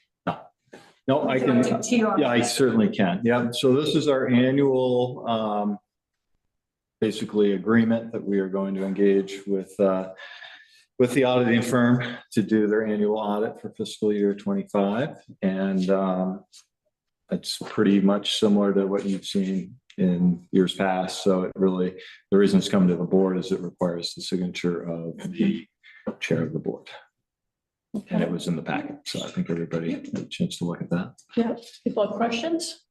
I So, I asked a member of the finance committee to look at it because, I don't really know what I'm looking at. And she said, totally standard. This is just, yep, absolutely. She said, but make sure that the town understands that there's certain things that they can ask for, and if they're not provided in a timely manner, then that's gonna add to the fee, but I don't think that's ever been a problem. I think everything we've asked for has been, yeah. So why don't we just say, great, let's do it. Approved. Any other comments or questions from the board? Same as we've had before, right? Seemed that way to me. Kimo, any comments or questions? No, a fascinating document. Yes. It is, it is. pretty That's all I can say. No, it looks good. All right. Do I have a motion? I don't have a motion sheet printed, so I can only second things. I Okay, move to approve the audit scope and objectives as presented and authorize the chair to sign. and, I'll second. okay. And let's have a vote. Marcia, Yes. Zilla, Yes. Kimo, Yes. and I'm a yes, so that's taken care of. Our next one is the DPW fiscal year 26 annual financial plan and certificate of compliance. I'm gonna tee that off. Brennan? Absolutely. So this again is pretty standard. We do these annually, and this is basically just allowing the state to allow Norwich to have access to their grant funding for roads. And again, this one I think requires the full board just to sign. If we only have 3, I think that's a quorum, so that's fine. Would you need others to come in later? So quorum is. I think as long as there's a quorum, we're fine. Okay. All right, any questions or comments on this process? We did it last year too. Okay, can I have a motion? I move to approve the annual TA-60 financial plan and certificate of compliance as presented. I'll second. Okay, and we'll have a vote. How do you vote, Marcia? Yes. Sheila? Yes. Kimo? Yes. I'm a yes. All right. And it occurred to me that I did not bring down a hard copy. Does anyone have a hard copy by chance? Or I can make sure I print one before we. I have one. I've got some notes on it. Does that matter? You should have a clean. copy. Yeah, I'll before we all adjourn tonight. Okay, but we could have a break at some point too. Yes. Okay, let's do that. Plan that. Okay, item number 7, DPW bid evaluation and recommendation, engineering services for Route 132, Culvert 18. So Brennan, you wanna? Yeah, so I think Chris did a nice job of explaining in the memo that this is, again, grounded work that we're going to be doing. As part of that, we need to hire an engineer to do the preliminary engineering. And so we have one bid response. This is Hammond Engineering, which we've worked with recently on a couple other projects. You probably recall that name. So again, Chris is just asking for the board's authorization to move forward with Hammond so that we can begin the engineering phase. Son? I got tangled up here because maybe I just don't understand what's going on, but it seemed to me it said that the RFP was issued May 6th of this year and the bid was received May 2nd of last year.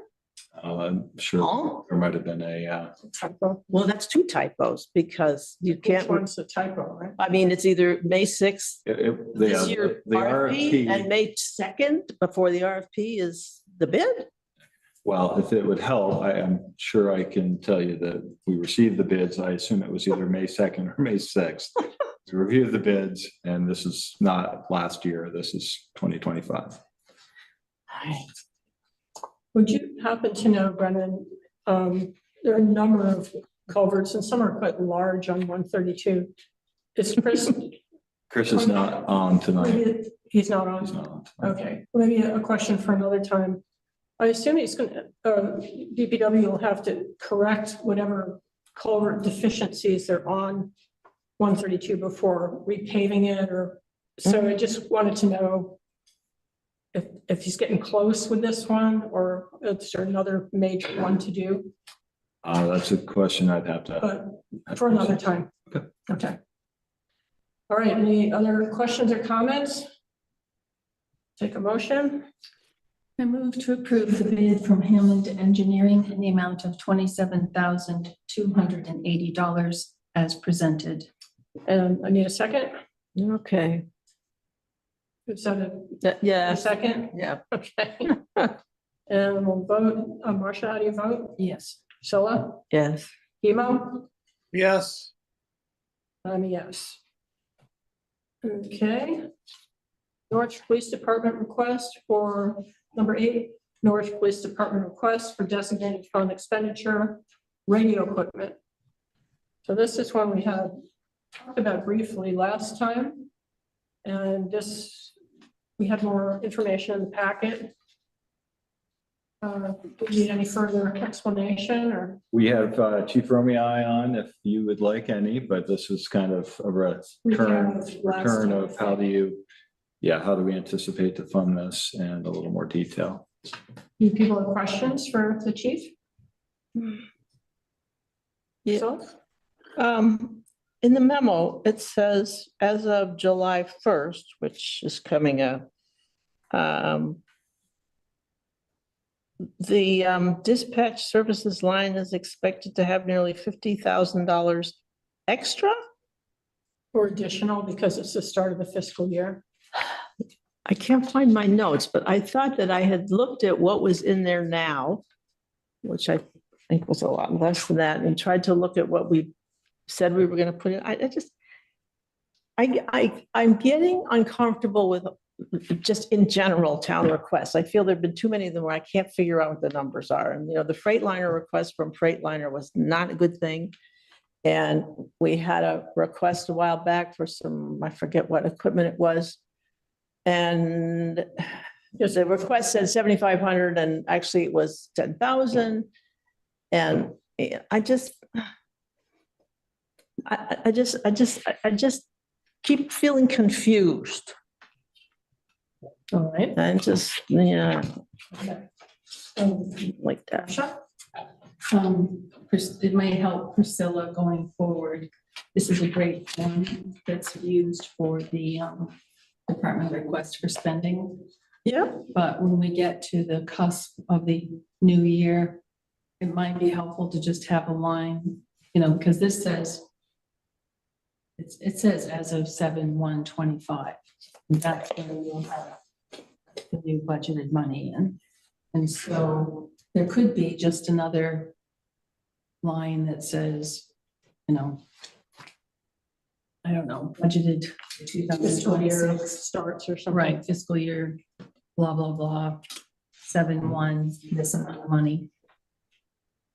And then people who've forgotten that how much we've put in will be reminded because it'll be right there on the sheet. Yeah, I mean, I keep going through this little trend and try to say, what's the budget we approved starting July 1st and how do and I get myself into such a tailspin that I just have to go to bed.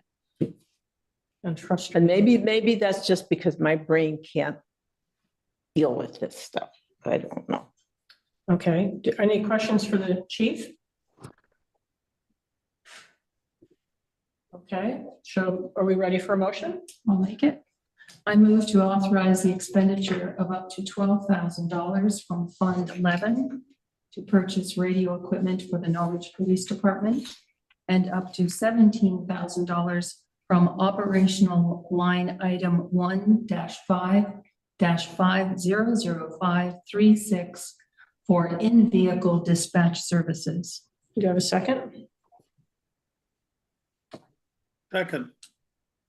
All right. Second by Briggs. Let's have a vote. Marcia, how do you vote? Yes. Charlotte? I'm going to say no because I'm still confused. Okay, Not that I don't want him to have the equipment. all right. Chemo, Yes. how do you vote? Okay, and I'm a yes. So that takes care of the radios. Next is number 9, Norwich Police Department request for designated fund expenditure for an enclosed cargo trailer. Would you like to? I can do this, or Matt could, but I think again, fairly straightforward. The request is to use the designated funds to purchase equipment trailer that would be used for multiple purposes around the town, and is kind of needed because right now they're loading and unloading things out of the back of a pickup truck. So this would be a much more efficient way to kind of store and manage Transport. materials. Yep. Okay, questions or comments? Marcia? I think this is brilliant and long overdue. Okay, Credit Chief Romeo with the brilliance there. yes, another commendation tonight. That's great. You get a star. Gold star, chief. Any other comments or questions? I'll take a motion. I move to authorize the expenditure of up to $12,500 from Fund Number 21 to purchase an enclosed cargo trailer. Have a second? I'll second. Okay, Priscilla, second. Let's have a vote. Marcia, how do you vote? Yes. Priscilla? Yes. Chemo? Yes. And I'm a yes. Yes. Okay. Okay, I got it, you got it. Thank you. The next item is planning for, the public hearing of proposed zoning and subdivision regulations, when to set that, how to maybe, communicate about it to the public. Chair. Priscilla. So Oh, I'm sorry, yes. I apologize. Do you think you need me on for anything else tonight? I don't see No. anything. No, thank You you. Okay. we're all set. Thank you for being here Certainly to give me a answer call if you need. questions. Okay, Enjoy thank your you. evening. Thanks a bunch.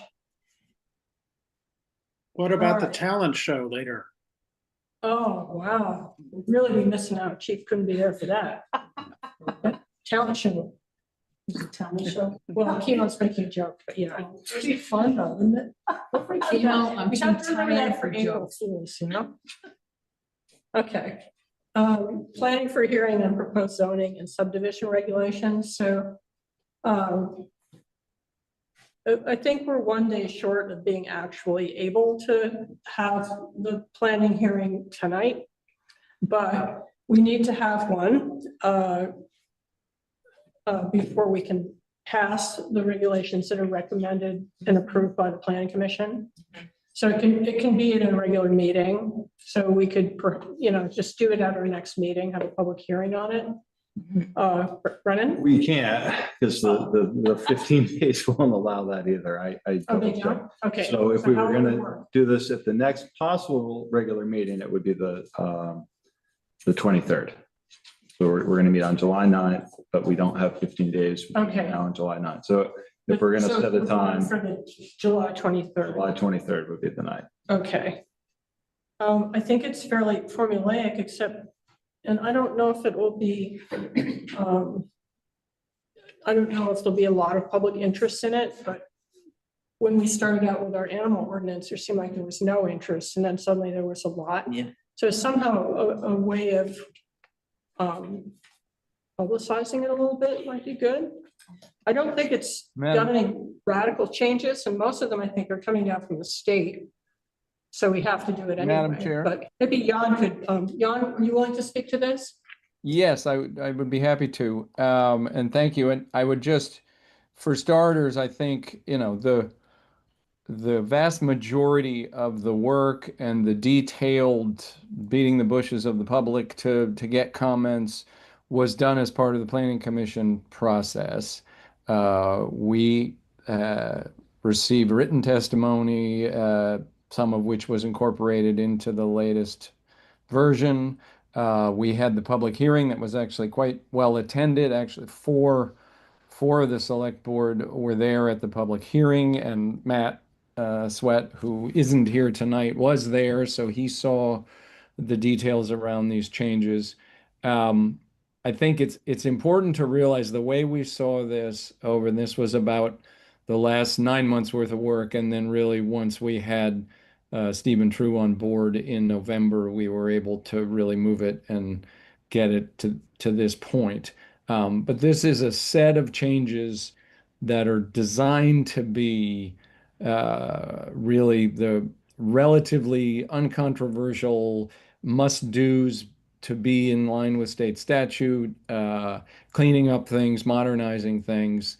And then we have a running list of other ones that might have come up in public comment or in the conversation that are more policy or bigger issues, short-term rentals being one, or signage, things like that, that are clearly in the next round. This round, I expect we have gotten most of the conversation dealt with. So I would not expect this to bring a flurry of further interest. Okay, that's good to know. So, Priscilla? I could make just a couple of comments. Thank you for pointing out, Jan, that the sign stuff will come out, because I personally, and I think we've had a select board has heard some notes too from people saying, geez, these signs, mostly the pure tick removal signs and the rooted garden signs. And I didn't see that was actually covered in this. And I guess it doesn't need to be. I guess that is something to do. And the other, no, just the point is we have a running list, and that part of the public comment was to say, okay, here's the bundle we're dealing with this time. Thank you very much for your comment, and we put it on the list, and we're really committed to another sort of, call it a 6 to 9 month process to dig into a whole other bundle of these. And I had another thought that popped up into this difficult brain of mine when I was reading about the boundary line adjustment reviews.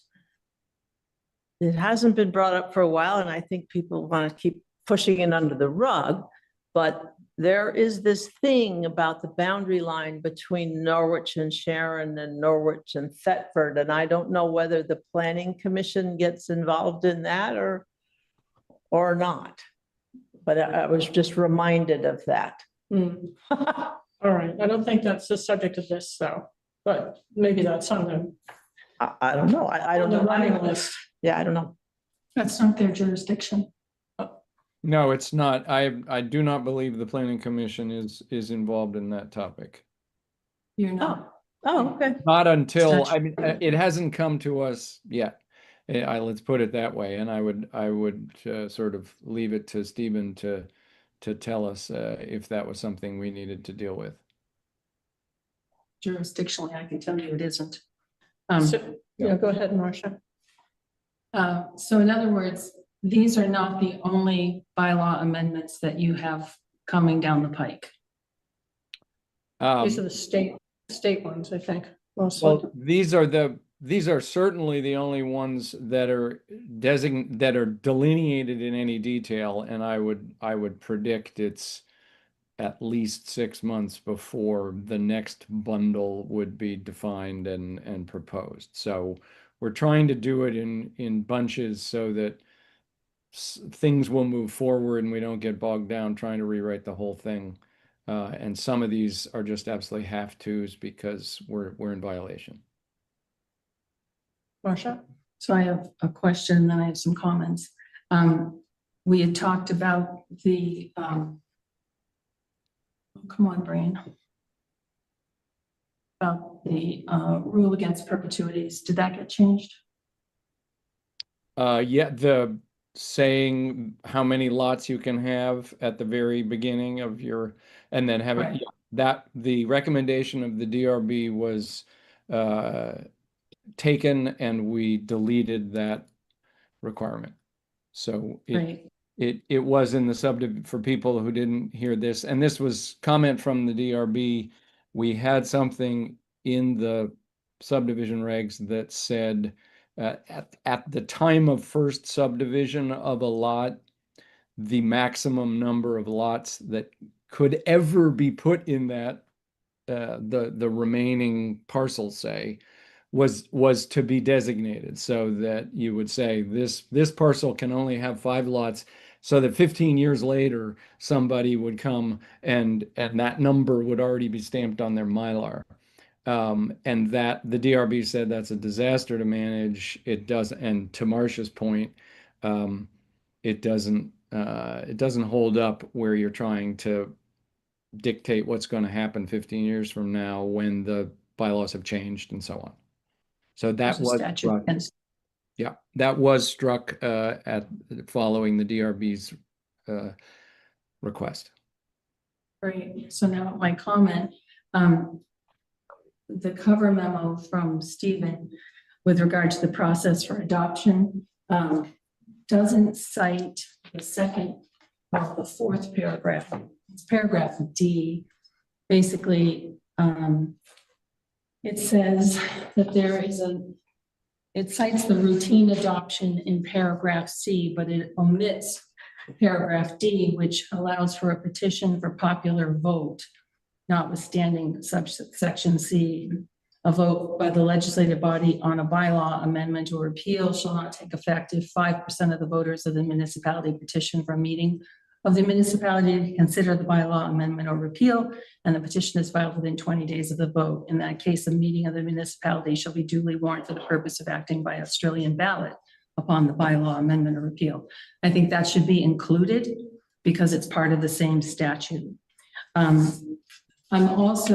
think that the bylaws are critical because it's what's, in addition to the town plan, telling the world and, the courts what we expect our town to look like. So the statutory requirements for hearing at the PC level, planning commission, and the select board level are important so that people understand, what's going on and how it can affect them and what their town could look like. So before this comes up for hearing, I would ask to see that the maps are attached to these bylaws, because when I asked that question at the planning commission hearing, I was told that they were elsewhere. And then I started looking, the bylaw amendments cite to July 1, 2009 tables of maps. That's in page 62 of the packet. But when I try to find those on the planning office website, I find that the zoning district map there is dated May 1, 2008. So I don't know where to find the July 1, 2009 maps that are referred to in the bylaws, the amendments. And this is particularly concerning when I look at the town plan, where it has a map called future land use class. And it doesn't show the same categories listed there either, but says instead on page 12, excuse me, the future land use map illustrates Norwich's desired future land use pattern by identifying planning areas. These areas are not intended to align with the current zoning district boundaries, nor represent the boundaries of any future zoning districts. Rather, they graphically depict the direction land development will likely take in response to the objectives, policies, and actions established in this plan, which will inform any proposed changes to the town's zoning districts. So I find that confusing, and the reason I bring it up is it's particularly troubling in light of the recent Supreme Court case about the Heartland Farm Store, where I'm sure you've all read it, but the Heartland Planning Commission and the TRORC were against that project as strip development. And unfortunately, because their town plan was inconsistent and confusing, the Supreme Court said that even though it is strip development, it's allowed under Act 250, and the language in their town plan didn't provide clear guidance, so it couldn't be enforced. So I guess at a minimum, I'd like to see those maps in a clear place so that we know what we're voting on in those bylaws, because it's referring to something I can't find, and maybe it's my fault I can't find them, but I think they should be evident, and I don't know why they wouldn't be attached to what you're citing or to the document to which you're citing to them. And I think that, I know that Jan, you've been committed to looking at, the low-hanging fruit and the problems in the town plan, but I think this is a cautionary tale for Norwich, that we could be looking at problems because of inconsistencies that exist in the bylaws and when you look at the town plan. Yep. Can I respond to that, Mary? Yes, want to respond? So, Yep. definitely good points. I know when I looked before, there is the 2008 maps and the 2009 maps there's some reason why there are two dates out there, and I'll get that clarified so that the ones that are on the website match the ones that are referenced. we're not changing any maps there's nothing in this proposal adjusts the maps. So they're referenced in the document because it's most of it isn't changed and those are still referenced, but we'll make sure those are attached and clear and consistent with the dates. Clearly, the town plan has work to be done to clarify it.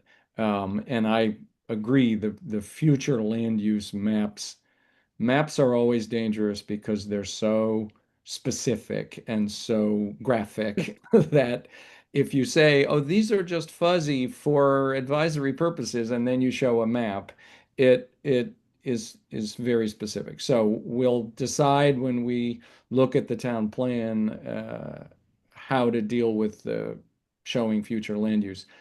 Just one point on the Heartland project that's important for people to realize. One of the reasons that the vagueness of the town plan was extra important to Heartland was they don't have zoning regs. And so the town plan's all they had. And so we're not that exposed. We have to be very careful. And there's a real balance between how specific you can be in your town plan and still have it be valid. You need clear community standards for it to be valid and useful in Act 250. We learned a lot about this with the solar siting conversations. But if your town plan gets so specific and so prescriptive so that it sounds like zoning regs. There was a specific Supreme Court case where somebody put actual setback requirements in the town plan, and that was struck down to say, no, you can't just put everything in the town plan and then use it. So we are very conscious of that, and it will definitely be part of the town plan conversation, but we are in a better place than Hartford right now, given the regs that we have in place. Thank you. I just wanted to make sure that we could be as in sync as possible. I understand the distinction between the two documents, but you understand if they're confusing, which way is the court going to go? Agreed. Any other questions or comments? No, then we'll plan to have that hearing on July 23rd. Okay. That's the proper date for it. Okay. Thank you, Jan. All right. Thank you, everyone. Would you all like to take a break and then you could? So do we want to, before we move on, do we want to set a formal date for the public hearing? For the 23rd? Oh, motion. A motion? Oh, as a motion. Yeah, I think that's that- good. Oh, good That's idea. good. Yep. Okay, Marcia, do you want to move that? Sure. I move to hold the statutorily required select board hearing on the proposed bylaw amendments and subdivision regulations on July 23, 20. Yeah, it's the 23rd. Yep. 2025. Very good. A second. Okay. So a vote. Marcia, Yes. Zilla, Yes. Emo? Yes. Okay, I'm a yes. That's all set. We're zooming along in our meeting. Do we want to have a break and they could make that copy? It's probably a 2-minute break because I hope it's waiting for me upstairs. Oh, maybe we can make a 3-minute break and make it a real However long we real want it. break. We take a break. So let's come back at 8:30. Okay. If I can, it's almost 2:30 in the morning here. geez. I'm in Mainz, Germany, actually, not Copenhagen Yes. right now. So anything we can do to speed things along would be welcome. Yeah, I don't think there'll be much more to do, but Yeah. a short break, if you can stand and Thanks. not completely go to sleep, will be good. So. Yeah, thanks. Recording All right. stopped. 3 minutes to get coffee for yourself. Really?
Recording in progress.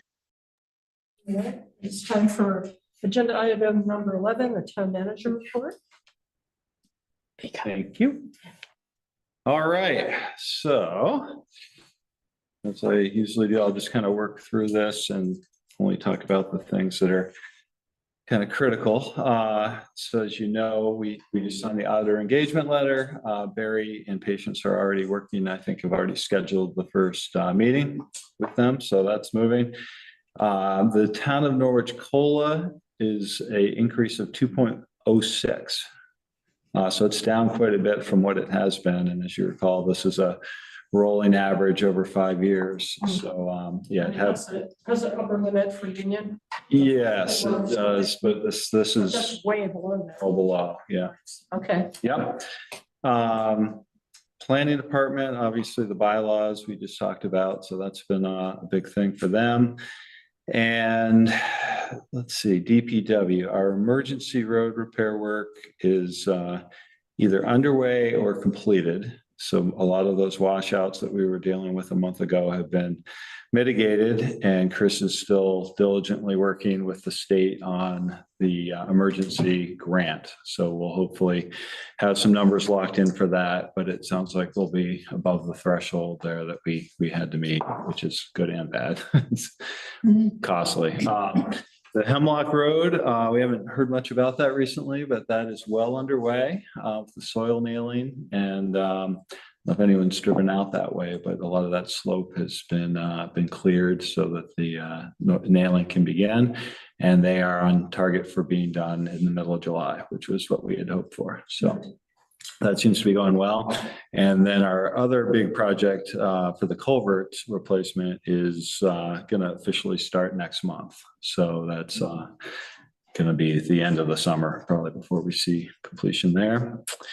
We did hire Derek Waterbury as a gentleman who's just been hired as an equipment operator, and he started at the early part of June and came in with a CDL license in hand, but is getting proper training on some of the other equipment. And we were also able to promote Slava Freemerman, who had been hired as our building and grounds technician and had worked out really well. So we actually sponsored to put him through the CDL licensure. He was able to pass that. And so he has been promoted after about 6 months with us into the equipment operator position as well. So right now we're looking like almost fully staffed in that capacity, going into next season for plowing, which is great. It does leave another vacancy. When Slava moved up, it left the hole in the building and grounds technician. So that is being advertised. And yeah, it'd be nice to get somebody into that by the end of the summer if we can. Bree reported some of the summer camps started up this week. And then I think most of them begin the first week of July. And we also, this isn't in the report here, but I'll just speak to it. We had put out the RFP for the tennis court resurfacing and the basketball court configuration that was going to go next to it. We did not get any responses to that.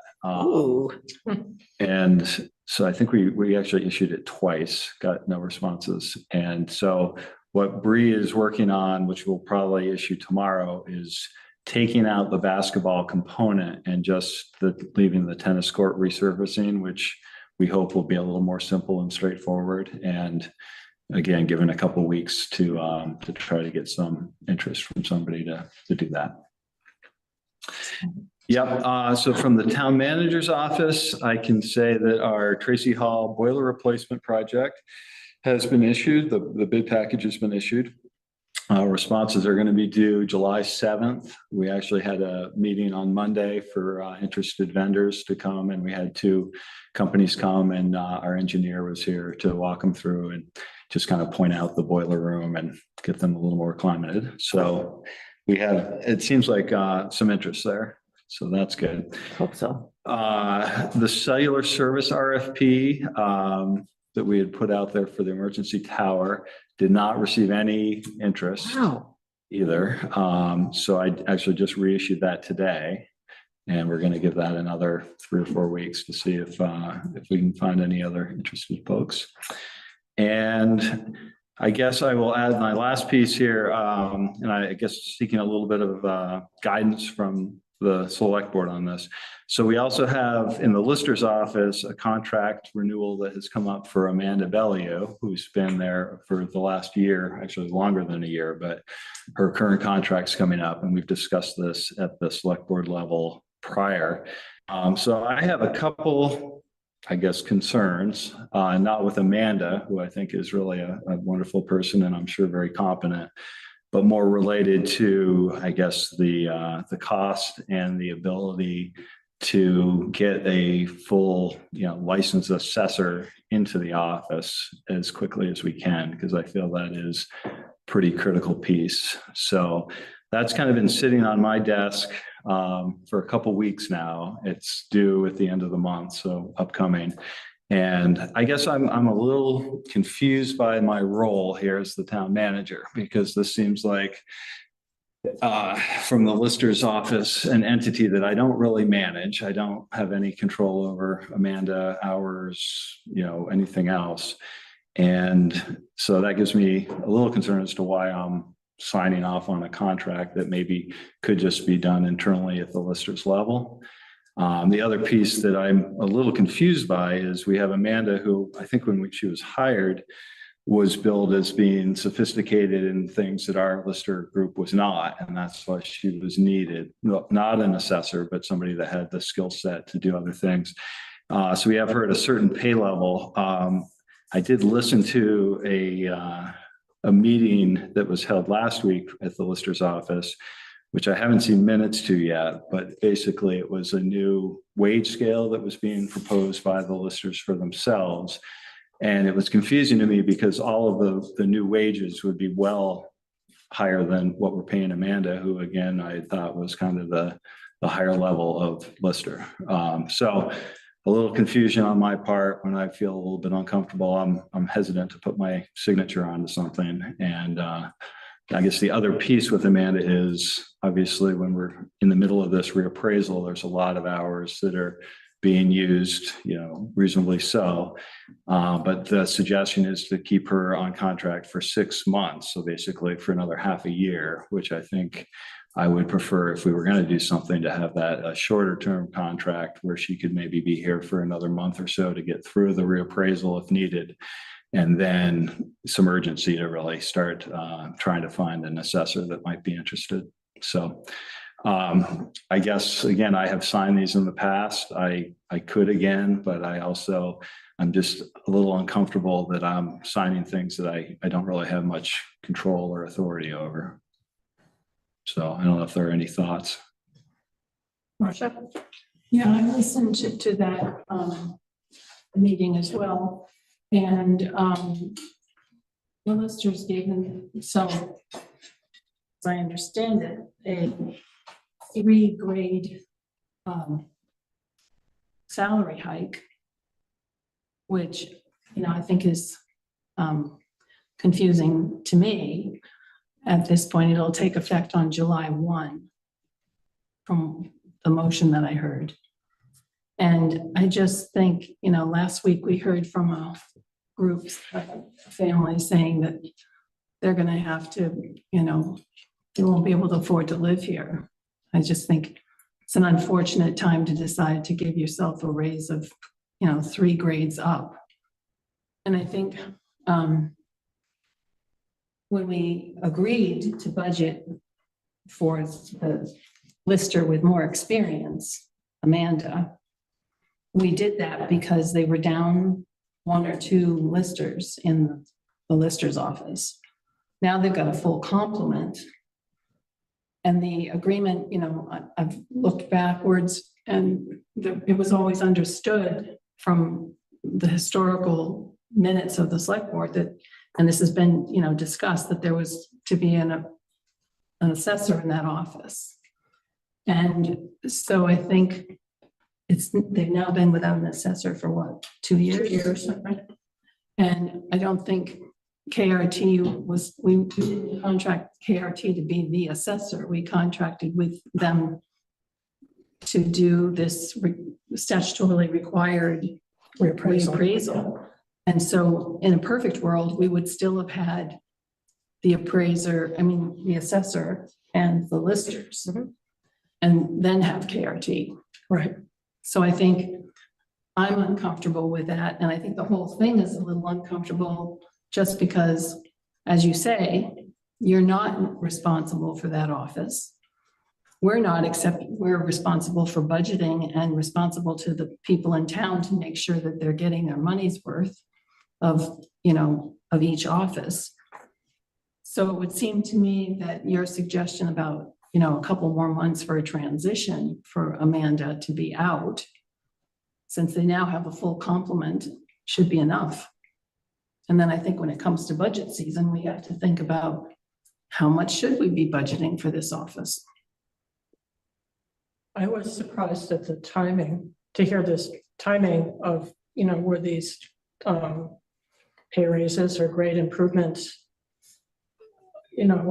effective July 1st. I thought that sort of thing was done during budget time, so we could talk about it. I'm just surprising. Well, they have a budget, and I'm pretty sure they're going to stick within the budget, whatever it is, and that budget was approved by the voters back in March. Does that mean working fewer hours at a higher rate? I don't know. I don't either. I think Cheryl's got her hand up. I think Chemo has his Okay. hand up. Let's hear from Chemo and then we'll get to Cheryl. Chemo? Yeah, thanks. I hope you can hear me. I don't know what we're talking about here. We have no documentation. This is a complete surprise. I think talking about it tonight is a mistake, and making any kind of conclusions. We need to understand this better and have time to review what the situation is before we discuss this. Okay, Marcia? Well, Kim, I think what we're discussing actually is Brennan wants guidance because he's been asked to sign this.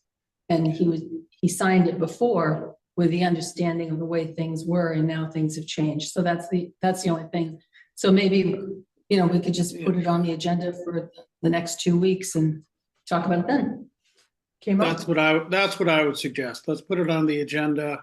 Let's get the documentation we need to consider what I don't know what we're talking about here. And I appreciate what you're asking, Brendan, but it's come out of nowhere, and it seems like a fairly important thing to get right. Okay. Cheryl, would you like to speak? Yes, I would. Thank you.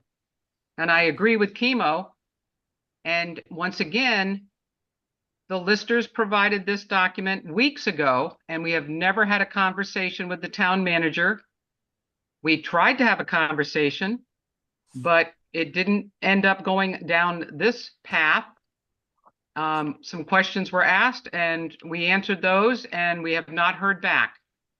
Not having this in the packet is something that we as listers working the hours that we are working right now could have not even have been here, and would have been behind our backs that this is being brought up at a meeting. There's plenty of time for that to have been in a town manager report before the packet went out to alert us. And it has not happened that way. And it is, again, very disappointing when stuff is handled behind our backs to an agenda item almost at this point, and it shouldn't be discussed. Thank you, Cheryl. Chemo?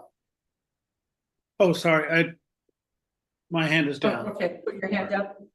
Oh, Brennan? So if I may, just to answer that. So we did have a cursory discussion about this. What changed was last Thursday, the listers held a special meeting, have not posted the minutes to that special meeting. So no one really knows exactly how that went down. I listened to part of that meeting the other day when I was back in the office on Monday, well past the time when this was going to come into a packet or a packet material. So again, I think what I'm asking tonight was simply what would the board like me to do here? Do you want me just to sign something that I am not completely comfortable with, or do we want to have a discussion about it? It sounds like the majority would like to bring this out as a formal topic for the next meeting, which is great. We can put all that documentation into a packet and everybody can see it and we can discuss it. That's fine. But the fact or the allegation that this is being done somehow underhandedly or behind anyone's back is false. That's just not true. Marcia? I'm absolutely grateful that you brought it to our attention, and it's perfectly appropriate that we talk about it. And it's not behind anybody's back. It's out here in the open, and we will discuss it fully at the next meeting. Okay. Sounds like there's support for agenda item. Cheryl, have a follow-up? Yes, I do. This is a $4,000 contract, falls way within the town manager's responsibility. It has come out as a larger contract in the past, and it was told to him by the select board that this was within his authority and to sign and be done with it. And the second time, it never made it to the agenda. And this time, it's even less money to get us past a point that we need to get past. And in the time that we have coming up, there will be an RFP put out, which was in the email that we gave to the town manager with the request to sign the contracts, to get out an RFP so that we can look for an assessor to hire in the office. All of that was in the email exchange. So let's include all of that when, in fact, we bring it to the agenda next time. Okay, Pam? Pam Smith? Would you like to comment? Yes, I'm just coming in. I realize you've been talking about things that are not on the agenda, and I'm just wondering, since I'm late to the meeting, what's the topic here? I didn't see anything on the agenda that indicated that you would be discussing Amanda's contract or anything else that regarded the listers. So, Brennan, would you like? I'd be happy second to. time? Sure. So we have, as part of my town manager's report, I was asking the board for some guidance related to my requested signature on a document for Amanda's continual employment here at the town. But that wasn't in your report. It's No. your general miscellaneous. No, there's nothing there under. No, there's general nothing in the miscellaneous. report. To be very clear on the timing, I put my report together on Tuesday. I was out Wednesday, Thursday, and Friday, returning on Monday. So what's written in this formal report is what I went through, and I added this and the cellular service topic and the recreational RFP as verbal updates to the board, Pam. Well, I would disagree with being able to do that. First of all, we sent the request to you with Amanda's contract on May 19. So That's it's untrue. been over a month since you've had it. And it's That's an open untrue meeting- date, Pam. I don't want to Brennan, argue with please you, don't but interrupt that's me. not a factual Please do date. not interrupt Excuse me? me when I'm speaking. Pam? It's an open Pam. meeting law violation to talk about things not on the agenda. Well, if we want to go down that road, I would like to see the minutes from the listers meeting that was held. They've Those have been not been posted. supplied. That's an open meeting law violation as well. No, Pam and Cheryl. they've been posted and they're out there. That's untrue. They're not posted as of this afternoon. I looked for them. My office has not received any minutes from that meeting. I think Cheryl, it would make sense to, I have will this as look, an I agenda sent item them. for the next meeting and get some Cheryl's- documentation. And, Cheryl's, just do it in that way, rather than trying to wrangle about it right now. Cheryl So, sent those our town minutes manager to, asked for- Excuse me, I'm speaking. The town manager asked for some guidance. He felt uncomfortable signing a contract. That's how this conversation started. But it seems to me that there's enough here that both sides need to be heard in an agenda item with any kind of documentation that they would like to submit. And we should not continue this now because it is turning into a rather heated agenda item. well, I would just like to say, Madam Chair, that Cheryl sent those minutes to Britta on Tuesday. So if they're not posted yet, it's not because we didn't attempt to get them posted in a timely manner. Okay, thank you for that update. You're Marcia? welcome. Thank you. I'll just say that when we decided that as a board that the town manager would make a written report, it was understood and stipulated that there would be things that he would have to bring up that came up after the fact. Right, And so that's what he did. So, okay. Madam Chair, we'll move on. I think so. We'll definitely put it on the agenda for the next meeting. Priscilla? Can I ask a question about something that, well, it's not in the town manager's report, but I'm just curious, where are we on the Tracy Hall project? I feel as though, I feel as though it died. Yeah. I mean, every time I have to walk in that door and the shabby looking door and careful with the door and the tender toilets. I'm like, Right. when is anything going to happen? Well, we have to decide to enter another phase. You know, like our first effort was to make sure we had heat in the building. But there's plenty Right. more to plan. Oh, yeah. We have to put it on an agenda and say, well, now we want to plan more of it. So it's our fault that we haven't done anything? Yes. Okay, well, then let's do it. Please.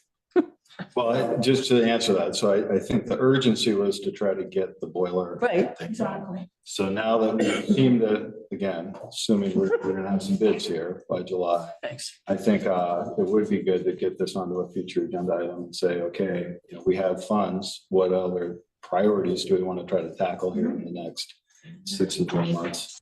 Yeah, I think it would be great to bring it up this summer before we get into the budget. It is on our little Selectboard parking lot, but it's a little vague. So, okay, so are we done with the town manager report? Is that all set?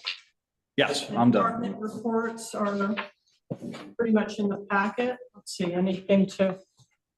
I want to thank the finance office again for their overview. Yes, I agree. Really appreciate it. helpful. Really appreciate it. Okay. Well, if there's no more about the department reports, are up to approving the minutes. Are there corrections to the minutes for June 11th amendments? Marcia? On item 15, I believe I said pejorative, not abusive. Okay. Any other amendments?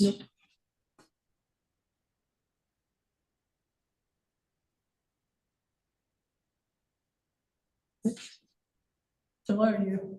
Okay. Yeah. I think, yeah, let's go ahead and move it, I think. I move to approve the minutes for June 11, 2025 as amended. Okay. And we have a second. Okay. Second. Yep, second. Okay, I think Priscilla did that. Let's have a vote. Marcia, how do you vote? Yes. Priscilla? Yes. Chemo? Yes. Yeah, okay. Yes. And we're down to the AP warrants. Someone like to move those? I move to approve AP warrant number 1341 in the amount of $344.72 to be paid from the general fund. AP warrant number 1342 in the amount of $185 to be paid from the general fund. And AP warrant number 1343 in the amount of $106,180.34 to be paid from the general fund. There a second? Second. Second from Germany. Okay, let's have a vote. Marcia, how do you vote? Yes. Priscilla? I have to abstain because I haven't looked at them. Okay. Priscilla's abstention. Chemo? Yes. Okay, I'm a yes. And receipt of correspondence. Oh, boy, was there a lot. No, I don't know if I can describe it this time. I didn't take notes, so we're a couple on the animal ordinance. It would have been, I don't know whether they're just put in the order that they're received at the office or what, but one of the reasons I like to print my own is I can clump them, like these were the dog things, these were the fire district things, these were the, whatever things, and they just seem all over the place. Yeah, Do you want me to do it? I wrote them down. yeah, that would be good if you could describe them. Okay. The correspondence we received, Prudential Committee documents, including a letter sent from the town to the Prudential Committee, dog ordinance letters on pages 222 to 224, a letter from Peter Ornery closing the loop on Beaver Meadow Road, Rebecca Shapiro on the dog ordinance, Mimi Simpson on the dog ordinance, Elizabeth Vickers on the dog ordinance, Gretchen Dwyer on the dog ordinance. Against the dog ordinance, Karen Loring Gemery and Madeline Both. For the dog ordinance, Marguerite Ames, Valerie Rooney regarding fencing in the children, and waterfall and anti-dog ordinance letter, same from Karen Rothwell. The Jabses, Theodore and Ruth say a leash but no dog park. Priscilla Vincent wanted to talk about long-range planning. She had 2 memos about that. Mary Layton and Marcia Calloway had information, and Chemo Griggs about the select board policy for committee reporting.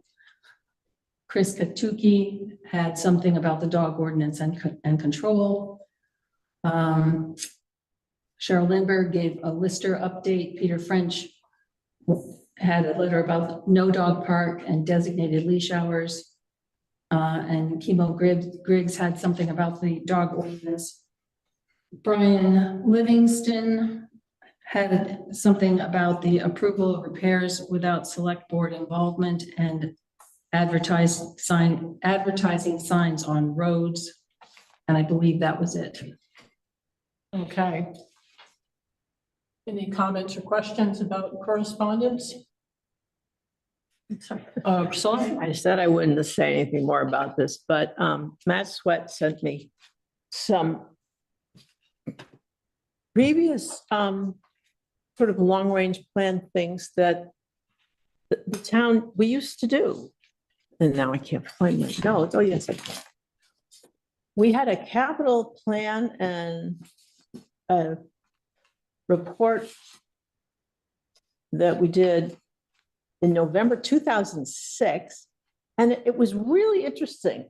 I didn't have time to read the whole thing, but I mean, like future trends, population, housing units, traffic, activity of our fire department, our police department, personnel, fleet analysis. Then, things about capital facilities, our reserve funds and projects. It was just like, wow.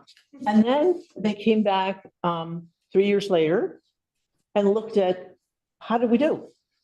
I don't think we've done anything like that since. And it would be a really valuable thing to do, I think. Right, well, I think that we had, you sent your first 2 memos about strategic planning. We could decide whether we want to bring it up as an agenda item, or what I think might be good is if we each did a memo that would describe, if we thought it was a good idea and how would we do it, because we might be coming at it from 5 different directions. I think it would be helpful if we all looked at, maybe we could persuade Matt to send us the links or something to these things, because it was illuminating to see the kind of thing that the board used to talk about and put down on paper. Valuable. And I mean, COVID messed up a whole lot of stuff too, but yeah, it was interesting. I remember when Steve Flanders was on the board, we did a more cursory strategic plan. I had 4 quadrants. It's like strengths, weaknesses, threats, and opportunities. So it can be done in a kind of compressed way. So I think there are different ways to do it. It's probably not a bad idea, but I would recommend memos first. I'm not going to write anymore. Well, you've already done it. You've already Thank you. expressed it. So with the rest of us, I don't think it was appropriate to amongst ourselves to, send memos to every other person about what our ideas were, but to put yours out there and maybe the rest of us on that topic, to decide whether or not we'd want to do it, because it could be a, quite an undertaking. So, It was when they did it back 2006, it was. okay. Marcia?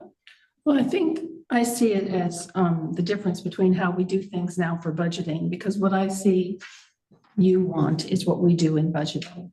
And maybe the budgeting process isn't clear to you, but we have, we spend a lot of time thinking about the capital planning, capital big projects. And we did that basically, thinking about long-range planning and asking the departments what they needed. And the person who does that is the town manager. And the board has decided at different times how much they would hear or wanted to hear from the departments. So when we had an interim town manager, we heard more from departments. And as Brennan did his third round of it, we heard less from departments. And in fact, we decided as a board, we didn't want to hear a whole lot from departments. So I think our long-range planning in terms of how we spend our money, which is what the select board is supposed to do, happens in the budget process. And the other long-range planning that's important in this town and any town is what the planning commission does in terms of bylaws and subdivisions and town plan. That's our real long-term planning. And when they get their head around it, they'll come back to the board with a request for the actual capital plan, which is, we think we want to build, I don't know. I'll say airport. On the sewage treatment plant, that's been. Yeah, I didn't want to go there. I'll say an airport. And so, then we say, oh, okay, we do or don't want to do that. And that's how we do our long range planning. So I think first and foremost, if we tried to do something like this, it would have to be a warned open meeting. And I don't think it would be very productive. I think we have other things that we could do that would be more productive, because I think the budgeting process does this. Okay, well, obviously I disagree, and I have not been all that delighted with the budgeting process. And I don't feel as though I have a grasp the way these things outline stuff, but.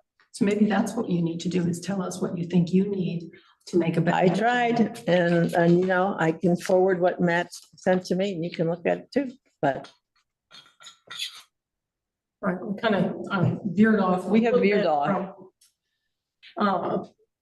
Receiving the correspondence. Do I have a motion? I move to receive all correspondence. Got a second? Yep, I second. Okay, let's have a vote. Marcia, how do you vote? Yes. Priscilla? Yes. Kimo? Yes. Okay, and I'm a yes.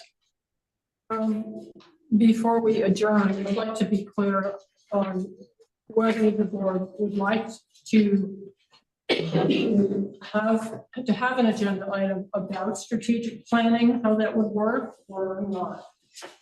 I think, I was hearing from Matt that he was sort of leaning in that direction. He's not going to speak tonight. Priscilla is interested. Can we ask the question next time? Because I'd be interested to see what Matt sent to Priscilla, to ask whether to put it on the agenda next time. Yeah. And to see, because I don't see how, Matt's never been through the whole process for budgeting. And, maybe he'd have a different opinion. I don't know. Would you, select board members like to, write memos about this, just so that if there is an interest, what the point of view is, or not, or actually wait? And I'm not clear about the goal. Oh, okay. Kimo? I would vote to put it on the agenda. We can table it if we don't have enough when we get there. Okay, so you would put it on?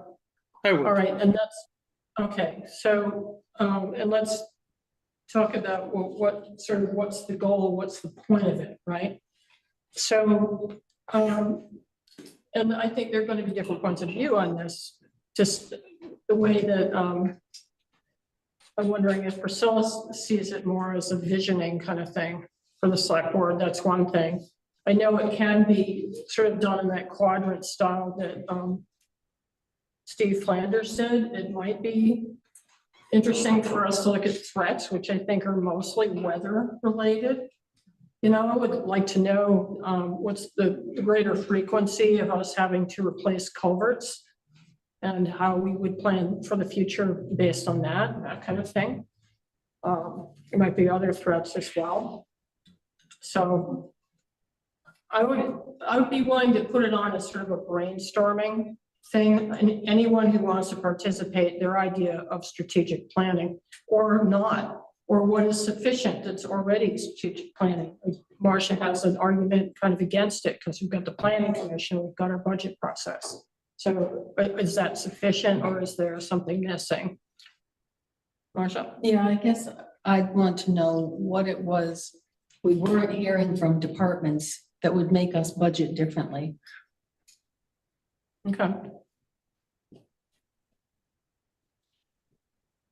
So if Priscilla and Chemo and I agree to put it on, I guess we'll put it on for next time. I don't have a problem with putting it on, but because otherwise we're not going to have a way to flesh it out. Exactly. And I don't know if we even want to do it, but I think it's a worthy topic to explore. Yeah, I'm just concerned that we've got so many work topics. I That we're don't want to go neglecting. down a Yeah. rabbit hole for something that's already covered in other ways. Well, okay. Can we limit the time? Yeah, definitely. Well, I think memos can help with that because you can sort of see the thought process. Yeah, I mean, Limit time. I don't have a memo to write because, Well, you don't have to write one, but if it was there, it would be, why do we need this? And that's valuable. Like, when do we need to pare things down? When do we need to add things? It's valuable, I think. I mean, it might seem like, you know, paring things down is like nothing, but it's not. It's like clearing out space for other things or allowing space for essential things. So is there, as far as other agenda things, so on the select board, well, we have the Tracy Hall improvement. Maybe we could talk about that. I'm just wondering what is sort of percolating to the top for you guys about the agenda. Marcia? I'd like to wrap up the handbook. Wrap up the handbook. And I think to do that, I'd like to see the Affordable Housing Subcommittee come because they didn't get a chance. I'm not sure why they didn't get a chance. I think they wanted to come, but anyway, they didn't. So I'd like To invite them. like we did all the other committees. And then the Okay, next time have the handbook done and ready to be looked at. okay, First read, if you like. yeah. And then, okay, and then the one after that, July 20, whatever. 23rd. 23rd. July 9. Okay, so it's just handbook. Anything else sort of percolate? Priscilla said the Tracy Hall improvement, at least some first steps towards deciding what to do next, right? Is that of interest? This to me. Yes. Okay, that's probably, yeah, anything else? Those are good, right? Maybe that's enough for now. There's always stuff that just sort of comes up that we have to deal with. All right. Well, our last agenda item. Would someone like to move? Move to adjourn the meeting. Okay, second, Yes. and vote. How do you vote?